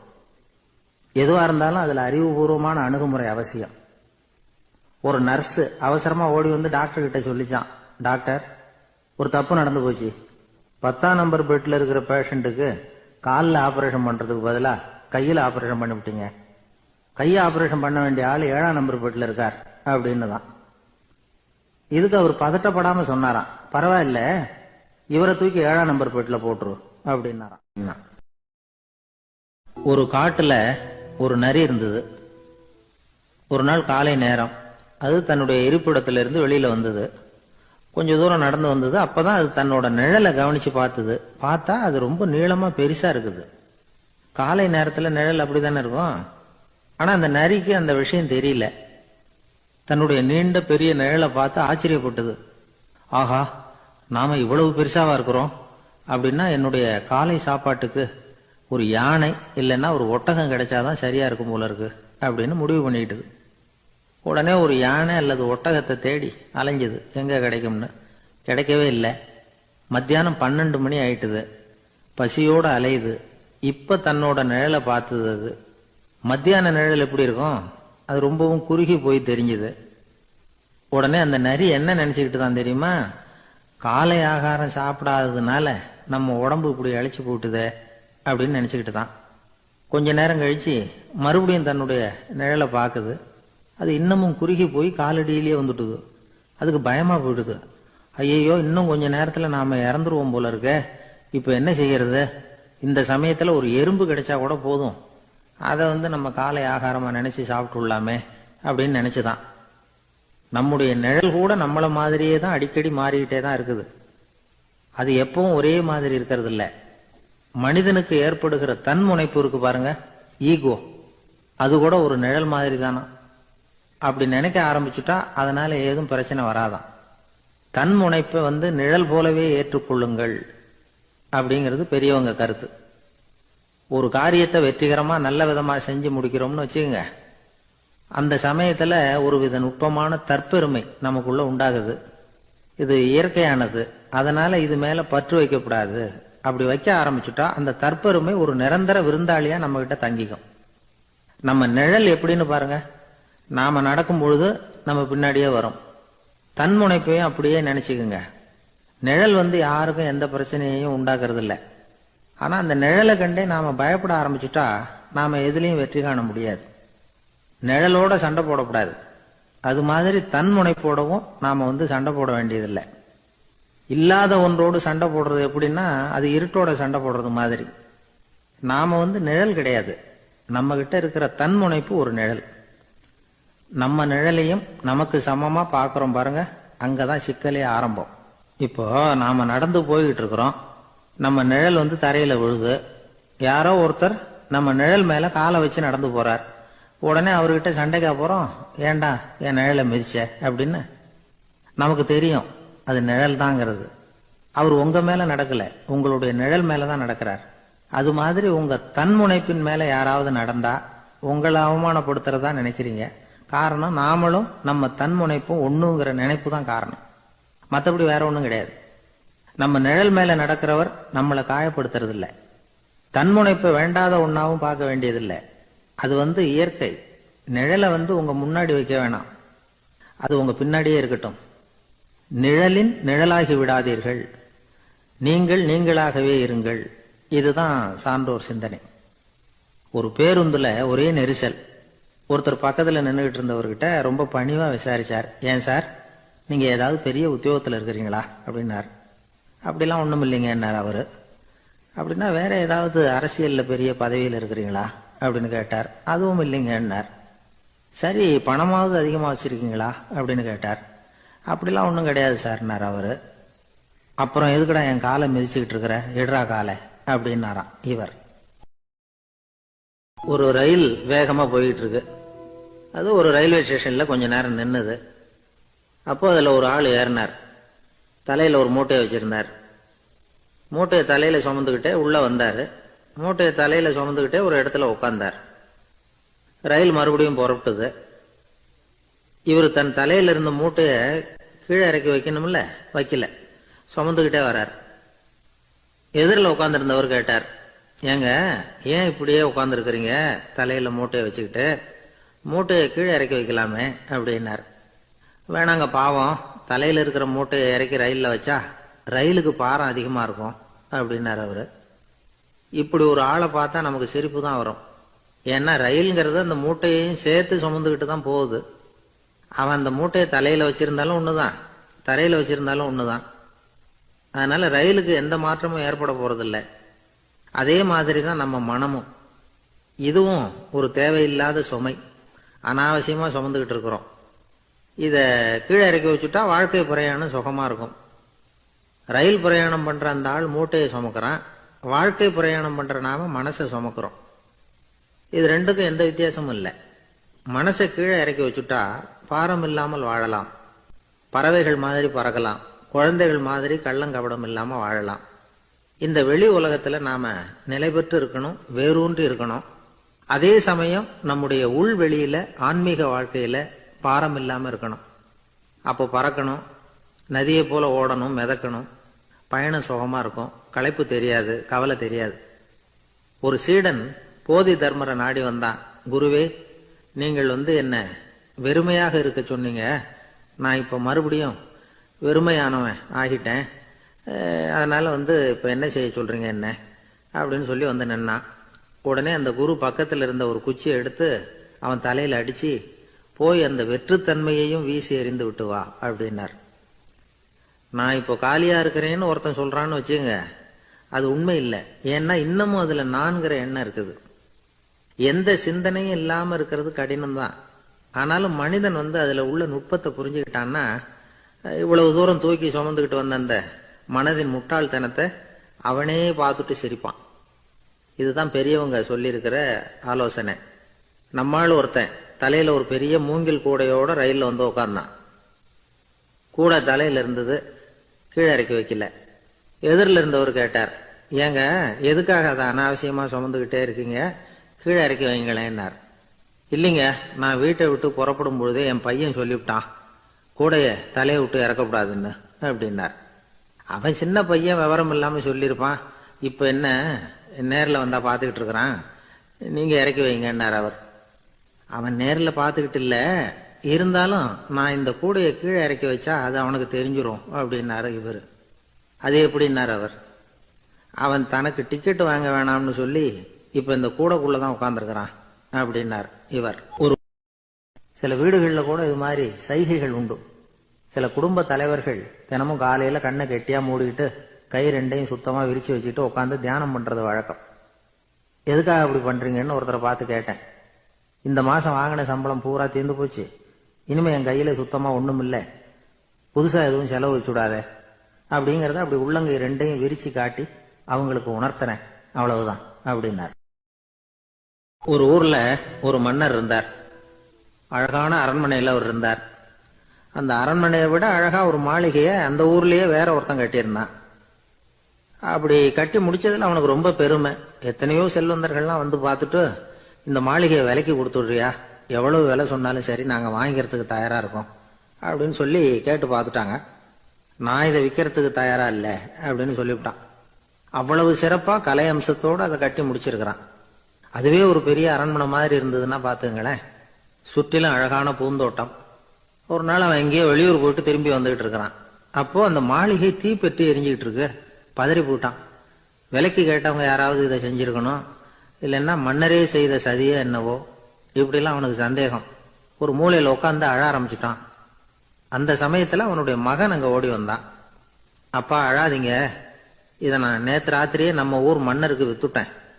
இதை கட்டி முடிக்க நமக்கு எவ்வளவு செலவாச்சோ அதை போல 3 மடங்கு விலைக்கு வித்துட்டேன், கவலைப்படாதீங்க, இதை விட அழகான மாளிகையை நாம புதுசா கட்டிக்கலாம்னா. இதை கேட்டதும் அழுதுகிட்டு இருந்தவன் அழுகையை நிறுத்தினான், சிரிக்க ஆரம்பிச்சுட்டான். இதே இடத்த நான் மன்னர்கிட்ட இருந்து விலைக்கு வாங்குவேன், இதை விட அழகான மாளிகைய கட்டுவேன் அப்படின்னு சுத்தி நின்ன எல்லார்கிட்டையும் சொல்லிட்டு இருந்தான். இந்த சமயத்துல அவனோட இளைய மகன் ஓடி வந்தான். அப்பா, அண்ணன் சொன்னதெல்லாம் சரிதான், மன்னர்கிட்ட விலை பேசினதெல்லாம் உண்மைதான், ஆனா வித்தது பேச்சு அளவுல தான். இனிமேதான் பத்திரம் வாங்கணும், எழுதணும், நீங்க கையெழுத்து போடணும், பதிவு பண்ணணும், மன்னர்கிட்ட பணம் வாங்கணும், அதுக்காகத்தான் உங்களை எதிர்பார்த்துக்கிட்டு இருந்தோம், அதுக்குள்ள இப்படி ஆயிட்டுதுன்னா. இப்ப சிரிச்சுக்கிட்டு இருந்தவன் சிரிப்பை நிறுத்தினான். மறுபடியும் குழந்தை மாதிரி அழ ஆரம்பிச்சுட்டான். இது ஒரு சம்பவம். இதுல இருந்து என்ன தெரியுது? அந்த அழகான மாளிகை தன்னுடையது அப்படின்னு நினைக்கும் பொழுது அவனுக்கு அழுகை வந்தது. அது தன்னுடையது இல்லை அப்படின்னு நினைக்கிற போது சிரிப்பு வந்தது.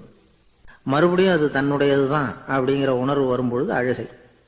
எது எதிலிருந்து நீ நீங்கி இருக்கிறாயோ அது அதிலிருந்து உனக்கு துன்பம் இல்லை அப்படிங்கிறார் திருவள்ளுவர்.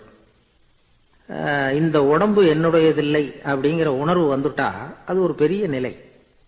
அந்த நிலை வரணும். எல்லாத்தையும் பயன்படுத்திக்கலாம், ஆனா பற்றுல விழுந்துடக்கூடாது. உலகத்தில் இருங்கள், ஆனால் உலகத்தவராக இருக்காதீர்கள்.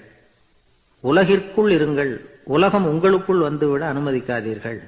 விலகி இருங்கள், விழித்திருங்கள், மௌனமாய் பார்த்திருங்கள் அப்படிங்கிறது சான்றோர் கருத்து. செய்ய வேண்டிய கடமையிலிருந்து விலகி இருக்கிறவர்கள் நம்ம கிட்ட நிறைய பேர் உண்டு. அப்படிப்பட்ட ஒருத்தர் டாக்டர் கிட்ட போனார். டாக்டர், நான் ஒரு கவர்மெண்ட் ஆபீஸ்ல வேலை பார்க்கறேன், எனக்கு ஒரே அசதியா இருக்கு, என்னை சோதிச்சு பாருங்க, ஆலோசனை சொல்லுங்க ஏதாவதுன்னார். டாக்டர் அவரை பரிசோதனை பண்ணி பார்த்துட்டு சொன்னார், இதோ பாரு, உனக்கு இப்போ தேவைப்படுறது முழு ஓய்வு. நீ எவ்வளவு சீக்கிரமா ஆபீஸுக்கு போறியோ அவ்வளவுக்கு உனக்கு நல்லது அப்படின்னாராம். ஒரு ஆள் இருந்தார். அவரு தன்னை ஒரு குருன்னு சொல்லிக்கிட்டார். மௌன குரு, வாயை திறக்கிறது இல்ல. அவருக்கு 2 சீடர்கள் உண்டு. இவங்க தான் வர்றவங்க கிட்ட பேசுவாங்க, விளக்கம் கொடுப்பாங்க. ஒரு நாள் இந்த சீடர்கள் 2 பேரும் எங்கேயோ வெளியில போயிட்டாங்க. அந்த நேரம் பார்த்து ஒருத்தர் அங்க வந்தார். குரு கிட்ட போனார். குருவே, புத்தர்னா என்ன அப்படின்னு கேட்டார். குருவுக்கு ஒன்னும் புரியல. அவர் உண்மையான குருவா இருந்தாவில புரியும். திருன்னு முழிக்க ஆரம்பிச்சார். இந்த நேரம் பார்த்து இந்த சீடர்களும் எங்கேயோ போயிட்டாங்களே, என்ன பண்றது, உதவிக்கு யாராவது கிடைக்க மாட்டாங்களா அப்படின்னு அப்படியே சுற்றும் முற்றும் பார்த்தார். வந்தவர் இதை கவனிச்சார். ஏதோ புரிஞ்சுக்கிட்ட மாதிரி அடுத்த கேள்வியை கேட்டார். தர்மம்னா என்ன சுவாமி அப்படின்னார். குருவுக்கு ரொம்ப சங்கடமா போச்சு. நம்ம நிலைமை இப்படி ஆயிட்டுதே, இக்கட்டில் விட்டுட்டு போயிட்டாங்களே, எங்கேயோ இப்படி மாட்டிக்கிட்டோமே அப்படின்னு சொல்லி விட்டத்தை பார்த்தாராம். அப்புறம் குனிஞ்சு தரைய பார்த்தார். அப்படியே உட்காந்துட்டார். வந்தவர் உடனே அடுத்த கேள்விக்கு போயிட்டாராம். தியானம்னா என்ன சுவாமின்னாராம். பாவம் என்ன பண்ணுவார் அந்த குரு, பேசாம கண்ணை கெட்டியா மூடிக்கிட்டார். இது ஏதடா வம்பா போச்சுன்னு. இவர் இப்படி பண்ணா கூட வந்தவர் சளைக்கல. இன்னொரு கேள்வியும் கேட்டார். ஆசீர்வாதம்னா என்னன்னாராம். இவர் பார்த்தார், இப்படியே போனா இவர் கேள்வி கேட்கறத நிறுத்த மாட்டார்னு நினைச்சுக்கிட்ட எனக்கு ஒண்ணுமே தெரியாதுங்கிற பாவனையில 2 கையையும் விரிச்சு காட்டினாராம். வந்தவர் முகத்துல மகிழ்ச்சி, மன நிறைவு, ஏதோ எல்லாம் புரிஞ்சுக்கிட்ட ஒரு மாதிரி அங்கிருந்து புறப்பட்டு போனார். வழியில அந்த குருவோட சீடர்கள் 2 பேரையும் சந்திச்சார். உங்க குருவை நாங்க பார்த்துட்டு வரோம் அப்படின்னாராம். இவரு என்ன நடந்ததுன்னு கேட்டிருக்காங்க அவங்க. இவர் விவரமா சொன்னாராம். உங்க குரு தெரியுமா, எப்பேற்பட்ட ஞானி தெரியுமா, புத்தர்னா என்னன்னு கேட்டேன். அதுக்கு அவர் அப்படியும் இப்படியும் பார்த்தார். அதுக்கு என்ன அர்த்தம் தெரியுமா, மக்கள் புத்தரை அங்கேயும் இங்கேயும் தேடுறாங்க, உண்மையில அவர் அங்கேயும் இங்கேயும் தேடி கண்டுபிடிக்க முடியாது அப்படிங்கறத அவர் செய்கை மூலமா உணர்த்தினார். அதுக்கப்புறம் தர்மம்னா என்னன்னு கேட்டேன். ஒரு மேலையும் கீழையும் பார்த்து தர்மம் சமமானது, அதுல உயர்வு தாழ்வு இல்லை அப்படிங்கறத உணர்த்தினார். அதுக்கப்புறம் தியானம்னா என்னன்னு கேட்டேன். கண்ணை மூடிக்கிட்டார். கண்ணை மூடி காணும் அற்புதம் அதுங்கிறத புரிஞ்சுக்கிட்டேன். கடைசியா ஆசீர்வதிக்கப்படுறது பத்தி கேட்டேன். கைகளை நீட்டி உதவுறது தான் அது அப்படிங்கறத 2 கையையும் விரிச்சு உணர்த்தினார். எவ்வளவு பெரிய மகான் அவரு அப்படின்னு சொல்லிவிட்டு அவர் பாட்டுக்கு போயிட்டார். சீடர்கள் அதுக்கப்புறம் மெதுவா குரு கிட்ட வந்து சேர்ந்தாங்களாம். அவங்கள பார்த்ததும் குருவுக்கு கோபம் வந்துட்டுது.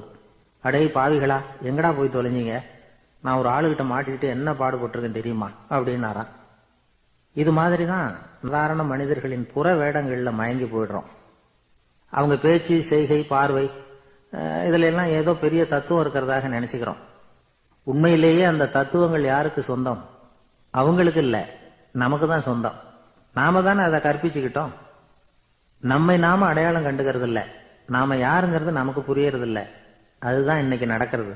அதனாலதான் அடுத்தவங்களை தேடி ஓடிட்டு இருக்கிறோம். ஒரு பெரிய நினைவு மண்டபம், அதுக்கு முன்னாடி ஒரு அப்பாவும் பிள்ளையும் நின்றுகிட்டு இருக்கிறாங்க. அந்த வழியா போறவங்க வர்றவங்க எல்லாம் அந்த இடத்துல நின்று அது என்ன மண்டபம் அப்படின்னு விசாரிக்க ஆரம்பிச்சாங்க. அந்த அப்பாவும் பிள்ளையும் தான் வர்றவங்களுக்கெல்லாம் விவரம் சொல்லிட்டு இருக்கிறாங்க. அதாவது இந்த இடத்துல ஒரு பெரிய மகான் சமாதி ஆயிருக்கார், அவர் சமாதியான இடத்துல இந்த நினைவு மண்டபத்தை கட்டியிருக்கிறோம் அப்படின்னாங்க. ஊரு பூரா இந்த செய்தி பரவிச்சு. நிறைய பேர் அந்த இடத்தை தேடி வர ஆரம்பிச்சாங்க. இங்க வந்து கொஞ்ச நேரம் உட்காந்துட்டு போனா மனசுக்கு ஒரு நிம்மதி கிடைக்குது அப்படின்னாங்க. அங்க இருந்த உண்டியல்ல நிறைய காசு போட்டுட்டு போறாங்க. பணம் கிடுகிடுன்னு நிறைய சேர ஆரம்பிச்சுட்டுது. பணம் நிறைய சேர்ந்த உடனே அந்த அப்பாவுக்கும் பிள்ளைக்கும் தகராறு வந்துட்டுது. பணம் சேர்ந்தாலே சொத்து தகராறு வரத்தானே செய்யும், அது மாதிரி வந்துட்டுது. பையன் அடிக்கடி நிறைய பணம் கேட்க ஆரம்பிச்சான். அப்பா பார்த்தார், யோசனை பண்ணார், ஒரு முடிவுக்கு வந்தார். ஒரு நாள் பையனை கூப்பிட்டார், இதை பாருப்பா, நமக்குள்ள தகராறு வேணாம். அப்பாவும் பிள்ளையும் இப்படி சண்டை போட்டுக்கிட்டா பாக்குறவங்க தப்பா நினைப்பாங்க. அதனால நமக்குள்ள சமரசமா இதை தீர்த்துக்குவோம், என்ன சொல்ற அப்படின்னார் அப்பா. சரி நான் பையன். உடனே அந்த அப்பா என்ன பண்ணார் தெரியுமா, மகன் கிட்ட கொஞ்சம் பணத்தை கொடுத்தார், தன்கிட்ட இருந்த ஒரு கழுதையையும் கொடுத்தார். இதை வச்சு நீ பொழைச்சிக்கோ அப்படின்னு சொல்லி அனுப்பி வச்சுட்டார். மகன் அந்த கழுதையை இழுத்துக்கிட்டு அடுத்த ஊருக்கு போனான். வழியிலேயே அந்த கழுதை செத்து போச்சு. உடனே என்ன பண்ணலாம்னு யோசனை பண்ணான். ஒரு ஐடியா வந்தது. அந்த கழுதைய ஒரு சாலை ஓரமா புதைச்சான். கையில் இருந்த பணத்தை வச்சு அந்த இடத்துல ஒரு கல் மண்டபம் கட்டினான். அந்த வழியா 2 பேர் வந்தாங்க. இது என்ன மண்டபம்னு விசாரிச்சாங்க. இந்த இடத்துல ஒரு பெரிய மகான் சமாதி ஆயிருக்கிறார் அப்படின்னா. இந்த செய்தி ஊர் பூரா பரவ ஆரம்பிச்சுட்டுது. நிறைய பேர் வந்து போக ஆரம்பிச்சாங்க. இங்க வந்தா மனசுக்கு ஒரு பெரிய நிம்மதி கிடைக்குது அப்படின்னு வேற சொல்ல ஆரம்பிச்சாங்க. வர வர கூட்டம் அதிகமா வர ஆரம்பிச்சுட்டுது. உண்டியல்ல பணம் நிறைய சேர்ந்துட்டுது. நகையெல்லாம் கூட கழட்டி காணிக்கையா போட ஆரம்பிச்சுட்டாங்க. அப்பாவை விட மகன் பெரிய ஆளாயிட்டான். இதை கேள்விப்பட்டார் அப்பா. பையனை பார்த்துட்டு வரலாம்னு ஒரு நாள் புறப்பட்டு வந்தார். பையன் ஓஹோன்னு இருக்கிறான். பங்களா, காரு எல்லாம் வந்துட்டுது. எப்படிடா இந்த அளவுக்கு ஆனே அப்படின்னு விசாரிச்சார். அப்பா, எல்லாம் உங்க ஆசீர்வாதம் தான். நீங்க கொடுத்த மூலதனத்தை வச்சுதான் இவ்வளவும் சம்பாதிச்சேன் அப்படின்னு நான் பையன். அது எப்படிறான்னு விசாரிச்சார். அப்பா, நீங்க ஒரு கழுத குட்டியும் கொஞ்சம் பணமும் என்கிட்ட கொடுத்து அனுப்பி வச்சிங்க. அதை எடுத்துக்கிட்டு வந்தேன். வர்ற வழியில் அந்த கழுதை செத்து போச்சு. உடனே யோசனை பண்ணேன், அந்த கழுதையை இந்த இடத்துல புதைச்சேன். கையில் இருந்த பணத்தை வச்சு மண்டபம் கட்டினேன். மகான் ஒருத்தர் சமாதி ஆயிருக்கார் அப்படின்னு வதந்தியை கிளப்பி விட்டேன். ஜனங்கள்லாம் ஏமாந்து போய் காசை கொண்டாந்து போட ஆரம்பிச்சிட்டாங்க. நான் பொழைச்சிக்கிட்டு இருக்கிறேன் அப்படின்னா. இப்பதான்டா நீ என் புள்ள அப்படின்னு சொல்லி சந்தோஷப்பட்டாரான் அந்த அப்பா. ஏன் அப்படி சொல்றீங்கன்னு கேட்டிருக்கான் பையன். கழுத குட்டியை புதைச்சி மண்டபம் கட்டி இருக்கிற நீ, ஏற்கனவே நம்ம ஊர்ல நாம கட்டி இருக்கிறோமே மண்டபம், அது இந்த கழுதையோட அம்மாவை புதைச்ச இடம். மகான் சமாதி ஆயிருக்காருன்னு நானும் சும்மா கப்சாதான் விட்டுக்கிட்டு இருக்கேன் அப்படின்னாராம் அப்பா. முட்டாள் ஜனங்களை நினைச்சு அந்த 2 பேரும் சத்தம் போட்டு சிரிச்சாங்களாம். மனுஷனை மனுஷன் ஏமாத்துறது ரொம்ப சுலபம். என் கூட படிச்ச ஒருத்தன் திடீர்னு ஒரு நாள் எல்லாருக்கும் அருள் வாக்கு சொல்ல ஆரம்பிச்சுட்டான். அவன் ஒரு ஆபீஸ்லயும் வேலை பார்க்கறான். ஆபீஸ்ல உள்ளவங்க எல்லாம் அவங்ககிட்ட வந்து அருள் வாக்கு கேட்கறது வழக்கம். ஒரு நாள் நான் அவன் முன்னாடி போய் உட்காந்து பேசிக்கிட்டு இருந்தேன். அப்போ அதே ஆபீஸ்ல வேலை பார்க்கிற ஒருத்தர் அவங்ககிட்ட வந்து, சுவாமி, என் மேஜையில வச்சிருந்த பேனா திடீர்னு காணாம போட்டுது, அது திரும்ப கிடைக்குமா எனக்கு அப்படின்னு கேட்டார். இவன் கண்ணை உருட்டி பார்த்துட்டு, அது உனக்கு கிடைக்காது, புதுசா வேற ஒண்ணு வாங்கிக்கப்போ அப்படின்னா. சரின்னு அவர் போயிட்டார். அவர் போனதுக்கு அப்புறம் நான் மெதுவா இவனை பார்த்து, அது எப்படிறாது, அது உனக்கு கிடைக்காதுன்னு அவ்வளவு உறுதியா அவர்கிட்ட சொன்னேன் அப்படின்னு கேட்டேன். இவன் மெதுவா என் காது கிட்ட வந்து, அந்த பேனாவை கிளப்புனதே நான் தான் அப்படிங்கிறான். ஒரு நாள் ஒரு நண்பரை சந்திச்சேன். உங்க வீடு எதுன்னு உங்களுக்கு தெரியுமா சார்ன்னு. அவர் என்ன ஒரு மாதிரியா பார்த்தார். அப்புறம் சொன்னார், தெரியும் அப்படின்னாரு. சரி, உங்க தொலைபேசி எண் உங்களுக்கு தெரியுமான்னு. அதுவும் தெரியும்னார். உங்க மனைவி மக்கள் யார் யாருன்னு உங்களுக்கு தெரியுமான்னு கேட்டேன். என்ன ஒரு மாதிரியா பார்த்தார். அப்புறம் சொன்னார், அதுவும் தெரியும் சார் அப்படின்னார். சரி, நீங்க யாருன்னு உங்களுக்கு தெரியுமான்னு கேட்டேன். இப்பதான் அவர் முழிக்க ஆரம்பிச்சார். அவர் மட்டும் அப்படி இல்லை, நாம எல்லாருமே அப்படிதான். எதிரில் நிக்கிறது யாருங்கிறது தெரியும், நாம யாருன்னு நமக்கு தெரியாது. உண்மையிலேயே நாம யார்? இந்த கேள்விக்கான பதில தான் வாழ்க்கை பூரா நாம தேடிட்டு இருக்கிறோம். புத்தர் என்ன சொல்றாரு தெரியுமா? நீங்க கடவுளை பத்தி கவலைப்பட தேவையில்லை, உங்களை பத்தின கவலை உங்களுக்கு இருந்தா போதும் அப்படிங்கிறார். நான் யார், எனக்கு ஏன் இந்த கவலை அப்படின்னு உங்களை நீங்களே கேட்டுக்குங்க அப்படிங்கிறார். நாம ஏன் கடவுளை படைச்சோம்? அது ஒரு நழுவல் முயற்சியா, அதாவது தன்னிடமிருந்து தானே தப்பிக்கிற ஒரு முயற்சியா. இப்படிதான் அதை சொல்றாங்க அறிஞர்கள்லாம். மக்கள் பொய்யான பிரச்சனைகள்ல ஆர்வமா இருக்கிறாங்க, அதுக்கு தீர்வு காணவும் முயற்சி பண்றாங்க. கடவுளை பத்தி விவாதிக்க எல்லாருக்கும் விருப்பம், தன்னுடைய சுயம் பற்றிய பிரஜையே இருக்கிறது இல்ல. ஆகக்கூடிய விஷயம் என்னன்னா, கடவுள் சமாளிப்புக்கு பயன்படுத்தப்படுகிறார். மனவியல் என்ன சொல்லுது தெரியுமா? கடவுள், சொர்க்கம், மறுபிறவி இதை பத்தி எல்லாம் பேச ஆரம்பிக்கிறவங்க யார் தெரியுமா? போருக்கு போறவன், துன்பத்துல சிக்கி கஷ்டப்படுறவன், நோய் படுக்கையில விழுந்தவன், இவங்க தான்.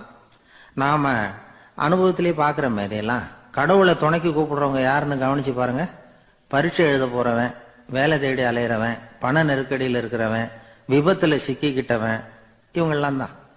தேர்வுல வெற்றி பெற்றதும் அவரை துணைக்கு கூப்பிடுறது இல்ல, வேலை கிடைச்சதும் அவர் துணை தேவைப்படுறது இல்ல. ஏன் இப்படி? கொஞ்சம் யோசனை பண்ணி பாருங்க. துன்பம் வருகிற போது அந்த துன்பத்தை தவிர்க்க வேண்டிய நிலையில அதிலிருந்து நழுவி போறதுக்காக பிரார்த்தனை தேவைப்படுது. எல்லாம் நல்லபடியா நடக்கிறப்போ பிரார்த்தனை செய்யறது இல்ல. புத்தருடைய வழி என்ன தெரியுமா? அந்த வழியில கடவுளும் கிடையாது, பிரார்த்தனையும் கிடையாது. புத்தர் செய்தது இதைத்தான். அதாவது கடவுள்கிட்ட இருந்து மனிதனையும், மனிதன் கிட்ட இருந்து கடவுளையும் அவர் விடுவித்தார். புத்த மதம் என்ன சொல்லுது தெரியுமா? கடவுள் பிரச்சனை அல்ல, மனிதன் தான் உண்மையான பிரச்சனை அப்படின்னு சொல்லுது.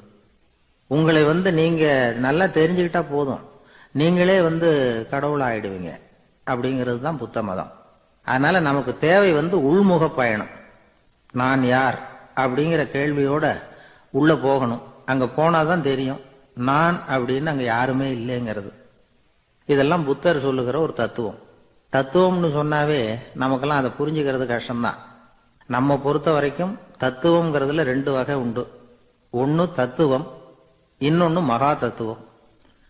தத்துவம்னா என்ன தெரியுமா? கேட்கறவங்களுக்கு புரியக்கூடாது, அதுதான் தத்துவம். மகா தத்துவம் என்னன்னா சொல்றவங்களுக்கும் புரியக்கூடாது.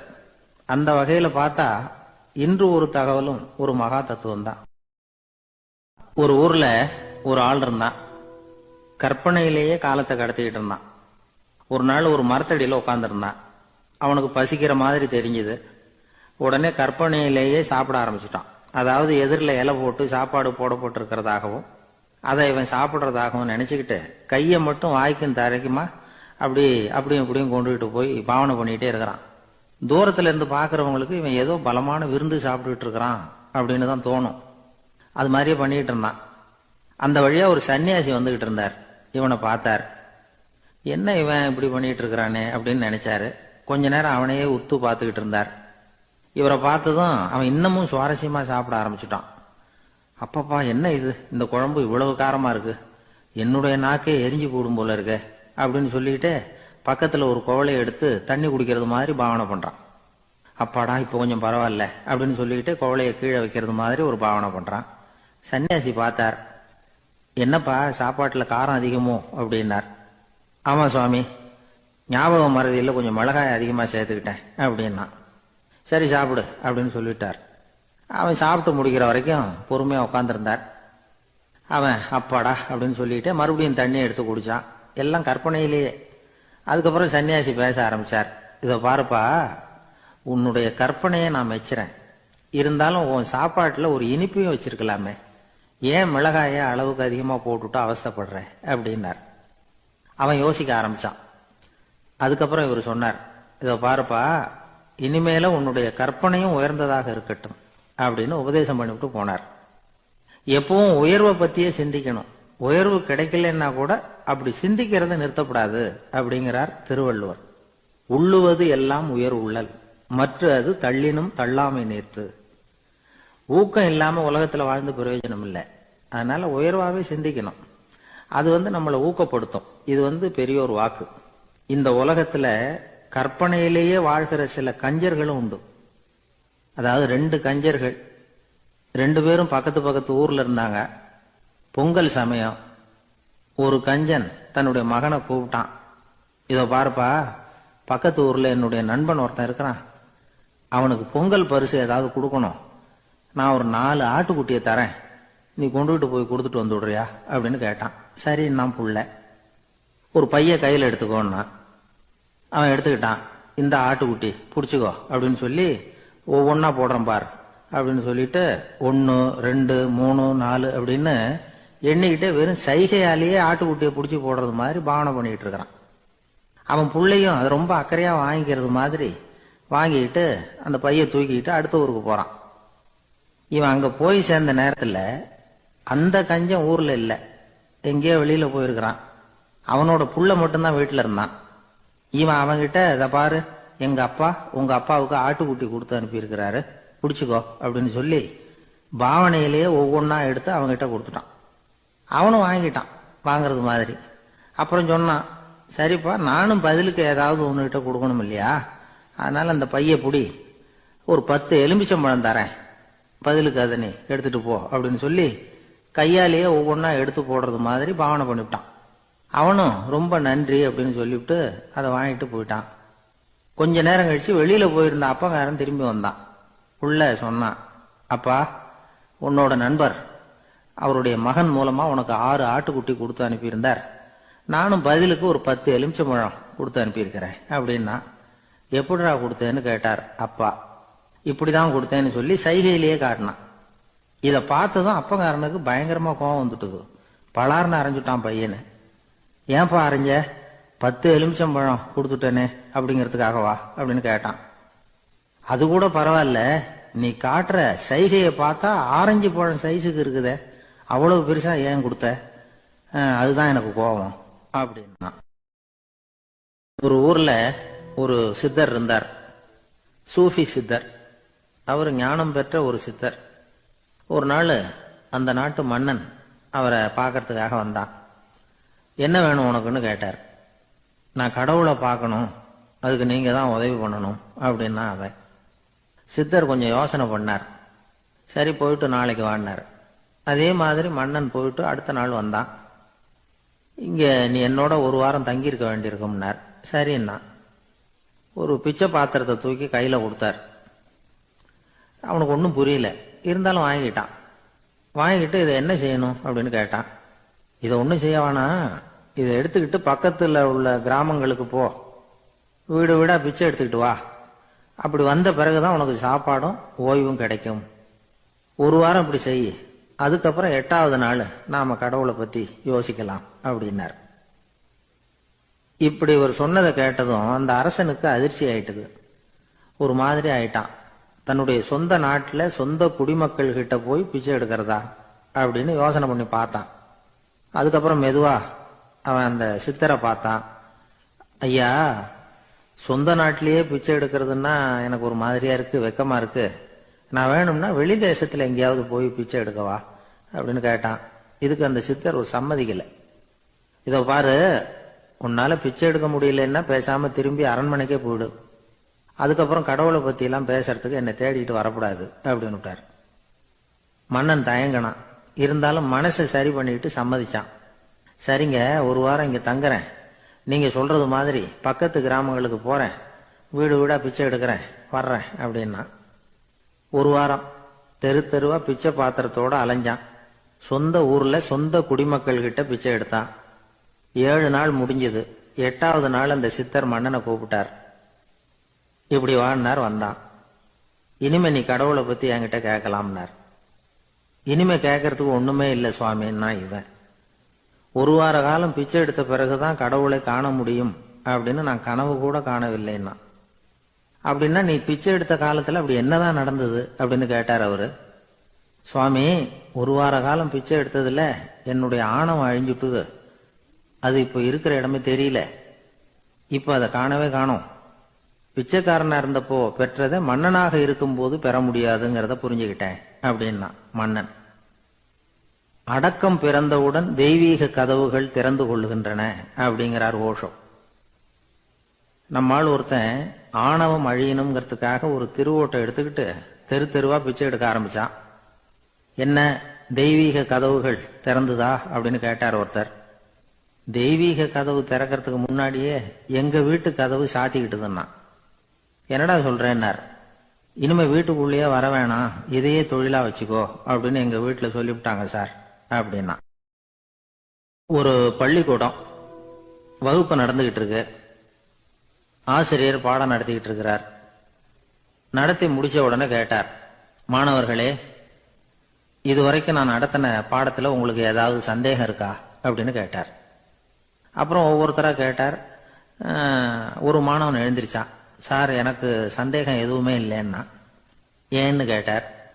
ஏன்னா எனக்கு நீங்க நடத்தின பாடம் தெளிவா புரிஞ்சுட்டுது, அதனால சந்தேகம் வரலன்னா. இன்னொரு மாணவன் எழுந்திருச்சான். சார், எனக்கும் சந்தேகம் எதுவும் இல்லைன்னா. ஏண்டான்னு கேட்டார். ஏன்னா எனக்கு நீங்க நடத்தின பாடம் எதுவுமே புரியல, அதனால சந்தேகம் வரல அப்படின்னா. இந்த இடத்துல நாம கொஞ்சம் சிந்திச்சு பார்க்கணும். இந்த உலகத்துல எல்லாம் புரிஞ்ச ஒருத்தனுக்கும் சந்தேகம் வராது, எதுவுமே புரியாத ஒருத்தனுக்கும் சந்தேகம் வராது. அறகுறையா புரிஞ்சுக்கிட்டவன் இருக்கான் பாருங்க, அவனுக்கு தான் அடிக்கடி சந்தேகம் வரும். ஆக மாணவர்களை இந்த 3 வகையா பிரிக்கலாம். அதே மாதிரிதான் மனிதர்களையும் 3 வகையா பிரிக்கிறாங்க ஆன்மீகவாதிகள். ஒரு ஆன்மீக பெரியவர் என்ன சொல்றார் தெரியுமா? இந்த உலகத்துல 3 வகையான மனிதர்கள் இருக்கிறாங்களாம். முதல் வகை எப்படி தெரியுமா? இவங்களுக்கு எதையும் தெரிஞ்சுக்கணுங்கிற அவசியமே கிடையாது. ஏன்னா அவங்களுக்கு எல்லாமும் தெரியும். இவங்க ஞானத்தின் முழு வடிவா இருக்கிற காரணத்தினால அவங்களுக்கு எந்த சந்தேகமும் இல்லை, எந்த கேள்விகளும் கிடையாது. இந்த நிலையில இருக்கிறவன் கிருஷ்ணன். எல்லாத்துக்கும் விட தெரிஞ்சுக்கிட்ட நிலையில அவன் விடையாக மாறிவிட்டான் அப்படின்னு சொல்லுவாங்க. 2வது நிலையில இருக்கிறவன் அர்ஜுனன். இவனுக்கு எப்ப பார்த்தாலும் கேள்விதான், சந்தேகம்தான். பதில் சொல்ல சொல்ல அவனுக்கு இருக்கிற சந்தேகமும் அதிகமாகிட்டே இருக்கும், குறையவே குறையாது. அர்ஜுனன் மாதிரி உள்ளவங்க எப்பவும் கேள்வி கேட்டுக்கிட்டே இருப்பாங்க. ஒரு கேள்விக்கு விட கிடைச்சுட்டுன்னு வைங்க, உடனே இன்னொரு கேள்வி அவங்க கிட்ட இருந்து வரும். கிருஷ்ணனுடைய நிலை எப்படின்னா அது கேள்விகளே அற்ற ஒரு நிலை. அர்ஜுனனுடைய நிலை எப்படின்னா அது கேள்விகளை தவிர வேறு எதுவும் அற்ற ஒரு நிலை. இவங்களை தவிர இன்னொரு ஆள் இருக்கிறான், அவனுக்கும் கேள்விகள் அற்ற ஒரு நிலை தான். அவன் யாருன்னா துரியோதனன். இவனுக்கு தெரிஞ்சுக்கணுங்கிற எண்ணமே சுத்தமா கிடையாது. ஆவலே இல்லைங்கிறதுனால அதை புரிஞ்சுக்கணுங்கிற அவசியமும் இல்லை. அதனால அவனுக்கு கேள்விகள் அற்ற ஒரு நிலையில அவன் இருந்துகிட்டு இருக்கிறான். எல்லா பதிலும் தெரிந்து கொண்ட நிலையில கிருஷ்ணனும் கேள்விகள் அற்ற நிலையில இருக்கிறான். தெரிஞ்சுக்கணுங்கிற ஆவலே இல்லாத துரியோதனனும் கேள்விகள் அற்ற நிலையிலே இருக்கிறான். இப்படியும் இல்லாம அப்படியும் இல்லாம ரெண்டும் கெட்டான் நிலையில இருக்கிறானே, அவன் தான் அர்ஜுனன். அதனால பெரியவங்கள்லாம் என்ன சொல்றாங்கன்னா, இந்த உலகத்துல அர்ஜுனன்களா இருக்கிறவங்க ஒண்ணு துரியோதனனா மாறிடணும், இல்லைன்னா கிருஷ்ணனா மாறிடணும். இதை தவிர வேற வாய்ப்பு இல்லை. துரியோதனன் மாதிரி உள்ளது விலங்கு நிலை, கிருஷ்ணன் மாதிரி உள்ளது தெய்வ நிலை. அர்ஜுனன் விலங்காவும் ஆக முடியல, தெய்வமாவும் ஆக முடியல. இப்படி ரெண்டும் கெட்டானா இருக்கிற வரைக்கும் இந்த கேள்விகளும் பிரச்சனைகளும் இருந்துகிட்டே தான் இருக்கும். இதுதான் பெரியவர்கள் சொல்லுகிற அனுபவ உண்மை. ஒரு ஆசிரியர் ரொம்பவும் விரிவா விளக்கமா பாடம் நடத்தின பிறகு, மாணவர்களே ஏதாவது சந்தேகம் இருந்தா கேளுங்கன்னாராம். ஒரு மாணவன் எழுந்திருச்சான். சார், எனக்கு ஒரு சந்தேகம்னா. என்னன்னு கேட்டார். இது வரைக்கும் என்ன பாடம் சார் நடத்தினீங்க அப்படின்னா அந்த பையன். ஒரு ஊர்ல ஒரு மன்னர் இருந்தார். ஒரு நாள் அவருடைய அரசவைக்கு ஒரு ஓவியன் வந்தான். அவன் சீனா தேசத்திலிருந்து வந்தவன், தாவோ சிந்தனையாளன். அவன் அங்க மன்னர் முன்னாடி நிக்கிறான். யாரும் செய்ய முடியாத ஒரு காரியத்தை என்னால செய்ய முடியும்னா. இவன் இப்படி சொன்னதை கேட்டதும் ஏற்கனவே அங்க இருந்த அரசவை ஓவியன் ஒருத்தனுக்கு கோபம் வந்துட்டுது. இதோ பாரு, இப்படி எல்லாம் பேசக்கூடாது, நான் வேணும்னா உன்னுடைய சவாலை ஏத்துக்கிறேன் அப்படின்னா. நாம 2 பேரும் ஓவியம் தீட்டுவோம், அதை பார்த்துட்டு நம்ம 2 பேர்ல யாரு சிறந்த ஓவியன் அப்படிங்கறத மன்னரே தீர்மானம் செய்யட்டும், என்ன சொல்ற அப்படின்னு கேட்டான் அவன். அவனும் சரின்னு ஒத்துக்கிட்டான். போட்டி ஆரம்பமாச்சு. அரசர் அவங்களுக்கு 2 சுவர்களை ஒதுக்கி கொடுத்தார்.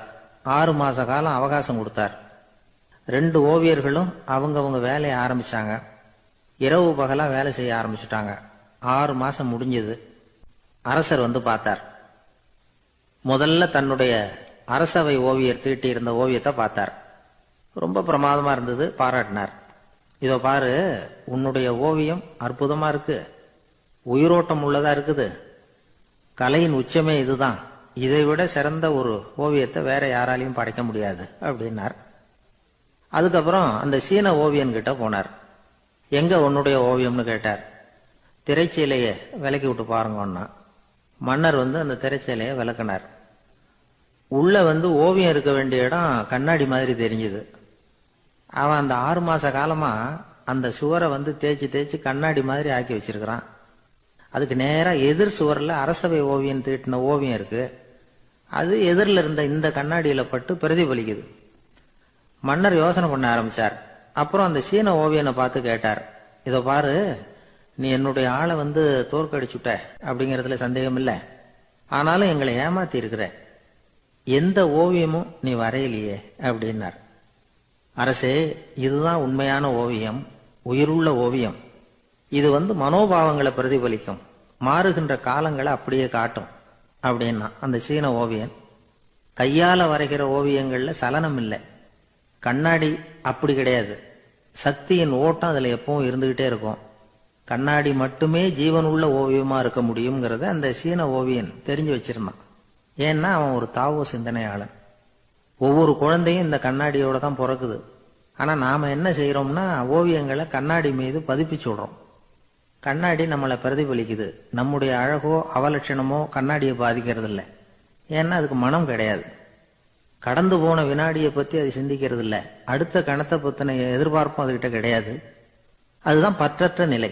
மனிதனுக்கு தேவைப்படுறது அதுதான். கண்ணாடி கிட்ட இருந்து நாம கற்றுக்கொள்ள வேண்டிய பாடம் இது. வாழ்க்கையில மனிதர்களை நேசிக்கலாம், உலகின் அழகையெல்லாம் பிரதிபலிக்கலாம், ஆனா எதையும் பற்றி கொண்டு விடக்கூடாது அப்படிங்கிறது பெரியவர்கள் அறிவுரை. துயரம்ங்கிறது பற்றுக்களின் சாயை. கண்ணாடி முன்னாடி நிக்கிறப்போவெல்லாம் நமக்கு இந்த ஞாபகம் வரணுமா. ஒரு குடும்ப தலைவர் ஒரு நாள் காலையில விடிஞ்சு எழுந்திரிச்சதும் சத்தம் போட்டார். யார் இந்த கருங்குரங்கு படத்தை என் ரூம்ல கொண்டாந்து மாட்டி வச்சது அப்படின்னு கத்தினார். சமையல் கட்டில இருந்து மனைவி பதில் சொன்னாங்க, தூக்க கலக்கத்துல உளராதுங்க, நல்லா பாருங்க, அது படம் கிடையாது, முகம் பார்க்கிற கண்ணாடி அப்படின்னாங்க. ஒரு ஊர்ல ஒருத்தர் இருந்தான். ஏதோ ஒரு சின்ன அலுவலகத்துல வேலை பார்த்துக்கிட்டு இருந்தான். ரொம்ப ஏழை. வர்ற கொஞ்சம் வருமானத்தை வச்சு வாழ்க்கையை ஓட்டிக்கிட்டு இருந்தான். ஒரு நாள் தெரு வழியா அவன் நடந்து வந்துகிட்டு இருக்கிறான். தெருவில் ஒரு காசு கிடந்தது. அதை பார்த்துட்டான். அது குனிஞ்சு எடுத்தான். அது ஒரு பழங்கால காசு. அந்த காசு நடுவில் ஒரு துளை இருந்தது. அதாவது துளையிட்ட நாணயம். பழங்காலத்துல புழக்கத்தில் இருந்த ஒரு நாணயம் அது. துளையிட்ட நாணயம் கிடைச்சதுன்னா ரொம்ப நல்லது, அது அதிர்ஷ்டம் அப்படின்னு ஒரு நம்பிக்கை உண்டு. இவன் கையில் அது கிடைச்சதும் ரொம்ப சந்தோஷப்பட்டான். இனிமே என்னுடைய கஷ்டம்லாம் தீரப்போகுது, அதிர்ஷ்டம் என்னை தேடி வரும், நான் பணக்காரன் ஆயிடுவேன் அப்படின்னு சொல்லிட்டு அந்த காசை தன்னுடைய கோட்டு பையில பத்திரமா போட்டு வச்சுக்கிட்டான். அடிக்கடி அதை தொட்டு பார்த்துக்கிறது உண்டு, வெளியில் எடுக்க மாட்டான். இப்படியே கொஞ்ச காலம் ஆச்சு. அதுக்கப்புறம் என்னாச்சு தெரியுமா? நிஜமாவே அதிர்ஷ்டம் அவனை தேடி வர ஆரம்பிச்சுட்டுது. செல்வம் குவிஞ்சுது. பணம், பதவி, புகழ் எல்லாம் சேர்ந்தது. சமூகத்துல அவன் ஒரு பெரிய மனுஷன் ஆயிட்டான். எல்லாரும் அவனை பாராட்டினாங்க.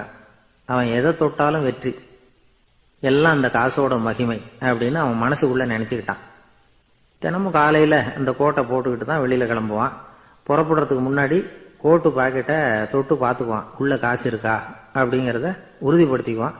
அதுக்கப்புறம் தான் வெளியில கிளம்புவான். இப்படியே பல வருஷம் ஓடி போச்சு.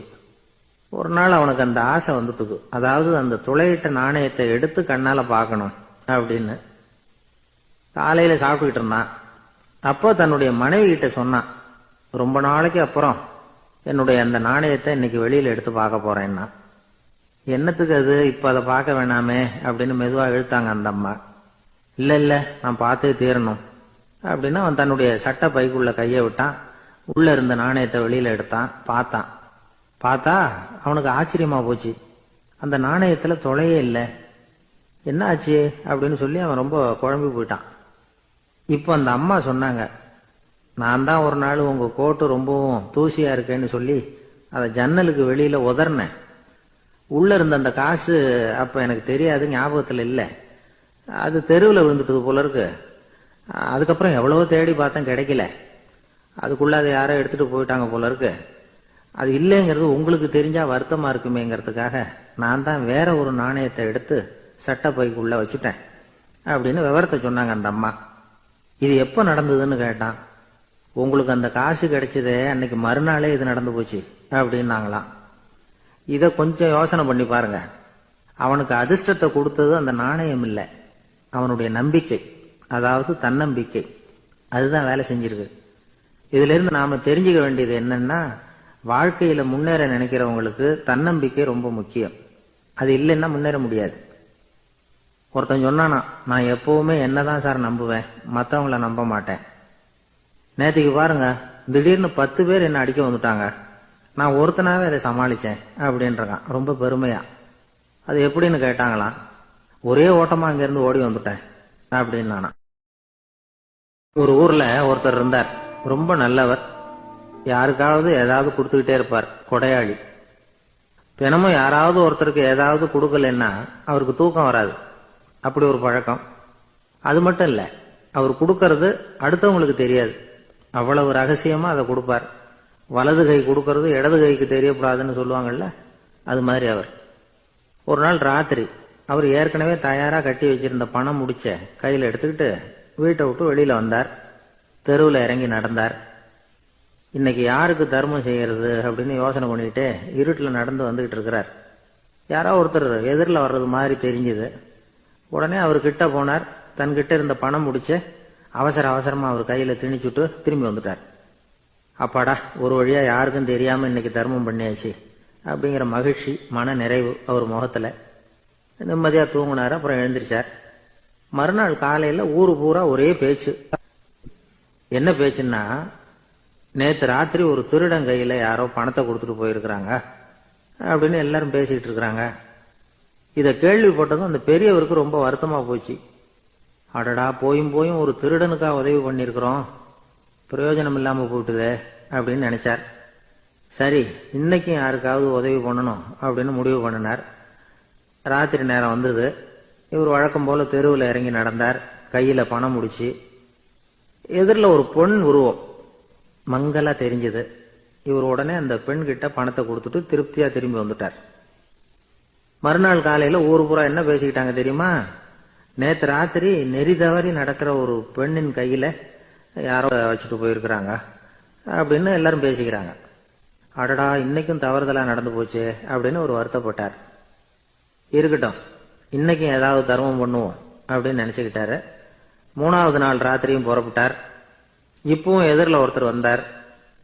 இவர் பணத்தை கொடுத்தார், திரும்பி வந்துட்டார். மறுநாள் மக்கள் என்ன பேசிக்கிட்டாங்கன்னா, நேத்து ராத்திரி ஒரு செல்வந்தர் கையில யாரோ பணத்தை கொடுத்துட்டு போயிருக்கிறாங்க அப்படின்னு பேசிக்கிட்டாங்களாம். அவருக்கு ரொம்ப வருத்தமா போயிட்டுது. என்ன இது தினம் இப்படி ஆகிட்டு இருக்குதே அப்படின்னு நினைச்சுக்கிட்டே படுத்து தூங்கினார். அன்னைக்கு ராத்திரி ஒரு கனவு.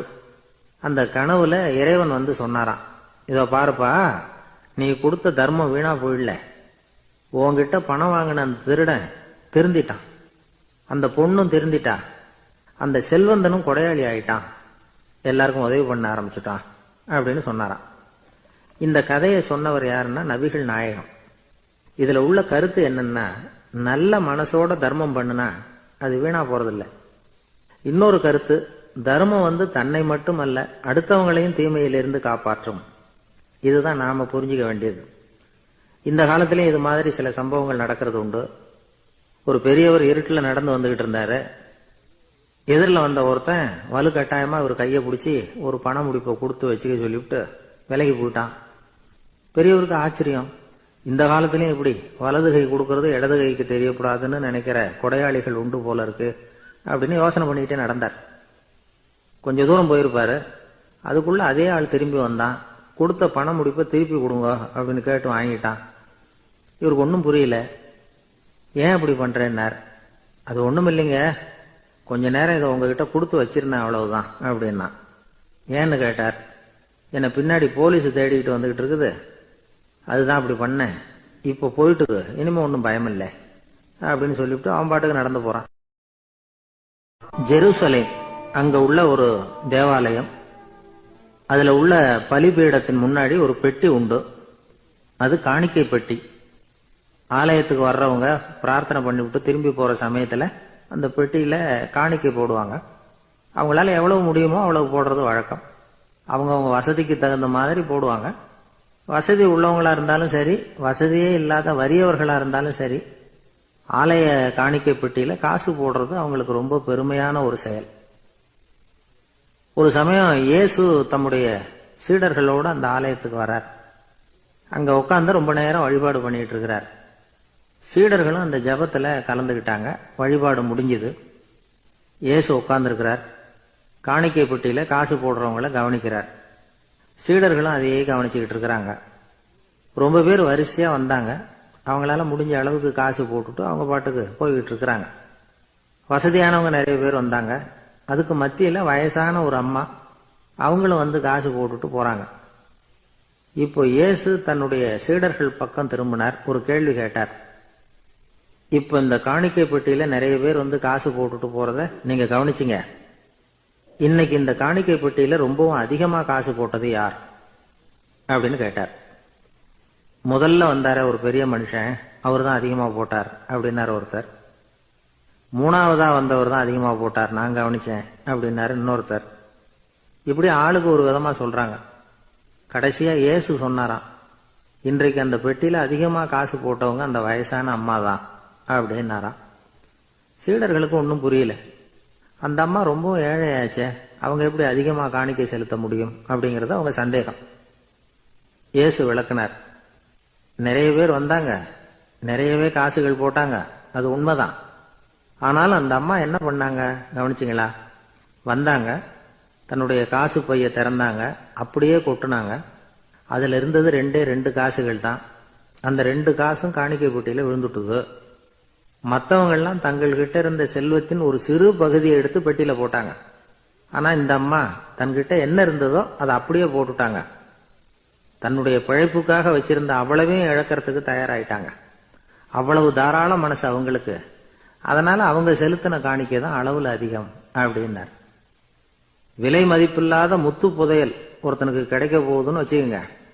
அதன் மதிப்பை உணர்ந்தவன் என்ன பண்ணுவான்? அதை அடையறதுக்காக தன்கிட்ட இருக்கிற எதையும் கொடுக்கறதுக்கு தயாரா இருப்பான் இல்லையா? அது மாதிரிதான் இதுவும் அப்படின்னார். உலக மதிப்பீடுகளை துரும்பா தூசியா மதிச்சு அதையெல்லாம் உதறி விடுகிறவன் இறையருள் அப்படிங்கிற இணையில்லாத செல்வத்தை பெறுகிறான் அப்படிங்கிறது இதுல உள்ள கருத்து. இறைவனுக்காக இழப்பதுன்னா துன்பப்படுகிறவர்களுக்காக, ஏழைகளுக்காக, ஏதுமற்றவர்களுக்காக இழப்பது அப்படின்னு அர்த்தம். உங்கள் அயலானுக்கு நீங்கள் என்ன உதவி செய்தாலும் அதை எனக்கே செய்கிறீர்கள் அப்படின்னு இயேசு சொல்லியிருக்கிறார். அடுத்தவங்களுக்கு உதவணுங்கிற குணம் இன்னைக்கு ரொம்ப குறைஞ்சு போச்சு. ஒருத்தன் வாழைப்பழத்தோல் வழுக்கி கீழே விழுந்துட்டான். பக்கத்துல இருந்த நண்பன் உடனே இவனை தூக்கிக்கிட்டு போய் ஆஸ்பத்திரியில சேர்த்துட்டான். அதுக்கப்புறம் சொன்னான், நீ அந்த வாழைப்பழத்தோல்ல காலை வைக்க போறத முன்னாடியே நான் கவனிச்சுட்டேன் அப்படின்னானா. அப்படின்னா அப்பவே நீ எனக்கு உதவி செஞ்சிருக்கலாமே அப்படின்னானா அவன். நான் டாக்டருக்கு உதவலாம்னு நினைச்சுட்டேன் அப்படின்னா இவன். ஒரு ஊர்ல ஒரு ஆள் இருந்தான்.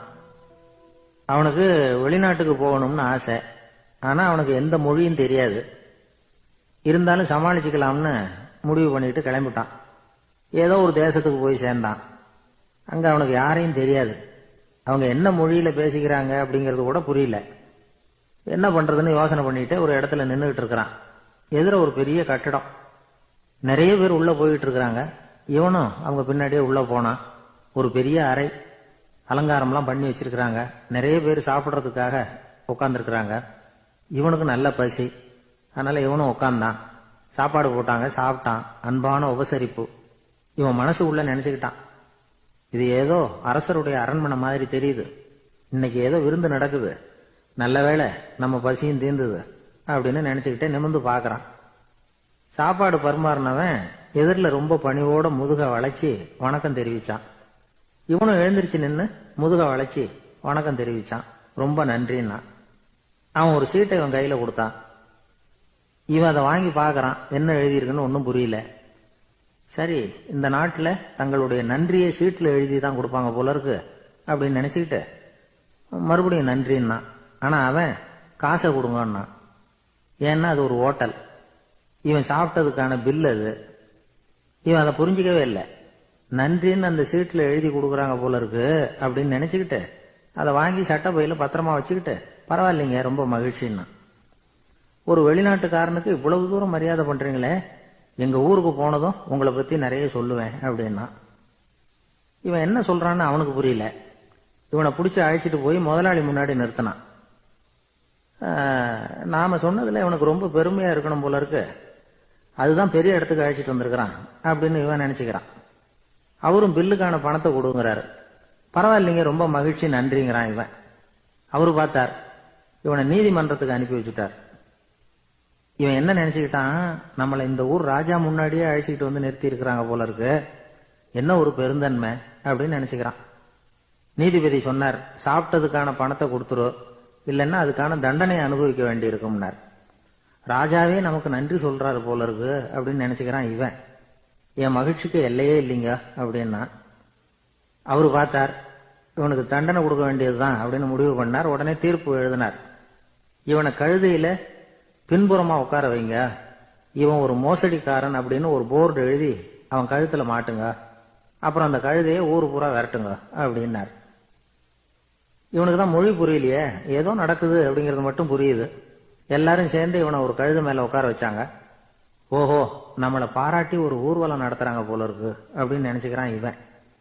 எல்லாரும் சத்தம் போட்டுக்கிட்டே கையை தட்டிக்கிட்டு கழுதை பின்னாடி ஓடி வர்றாங்க. இவனுக்கு ரொம்ப உற்சாகமா இருக்குது. எல்லாருக்கும் கை கூப்பி வணக்கம் சொல்லிக்கிட்டே போறான். கூட்டத்துல திடீர்னு ஒரு தெரிஞ்ச முகம் தெரியுது. அவனுடைய தேசத்தை சேர்ந்த ஒரு ஆள் அவன். அவனை பார்த்ததும் இவனுக்கு ரொம்ப உற்சாகம். நம்ம ஊருக்கு போனதும் இங்க நமக்கு கிடைச்ச மரியாதையெல்லாம் உண்மைதான்னு சொல்றதுக்கு ஒரு சாட்சியும் கிடைச்சுட்டுது அப்படின்னு நினைச்சுக்கிறான். அவனை பார்த்து கத்தனான், நல்லா பாத்துக்க, இந்த ஊர் மக்கள் எனக்கு எப்படிப்பட்ட வரவேற்பு கொடுக்குறாங்கிறத நல்லா கவனிச்சுக்கோ அப்படிங்கிறான். அவனுக்கு அவமானமா போயிட்டுது. தலையை குனிஞ்சுக்கிட்டே நழுவி போயிட்டான். இவன் பார்த்தான், அவன் தலை தெரியல. ஆகா, அவனுக்கு நம்ம மேல பொறாம போல இருக்கு, அதனாலதான் காணாம போயிட்டான் அப்படின்னு நினைச்சுக்கிறான். இப்படி ஒரு வேடிக்கை கதையை பெரியவங்க சொல்றது உண்டு. கதை வேடிக்கையா இருந்தாலும் இதுல உள்ள கருத்து என்ன தெரியுமா? அந்த கழுதை மேல உட்கார்ந்து இருக்கிறானே, அது மாதிரிதான் நாமளும் அகங்காரம்ங்கிற கழுதை மேல உட்காந்துக்கிட்டு இருக்கோமா. நாமளும் கிட்டத்தட்ட அதே மாதிரி பிரம்மையில தான் இருக்கிறோமா. என்ன நடக்குதுங்கிறதே புரியறது இல்ல. அகங்காரத்துல பேசுறவனுக்கும் சித்த சுவாதீனம் இல்லாம பேசுறவனுக்கும் அதிக வித்தியாசம் இருக்கிறது இல்ல. அது மாதிரி ஒருத்தன் தன்னுடைய வீட்டை சுத்தி சேற்ற வாரி அரைச்சிக்கிட்டு இருந்தானா. அந்த வழியா வந்த ஒரு பெரியவர்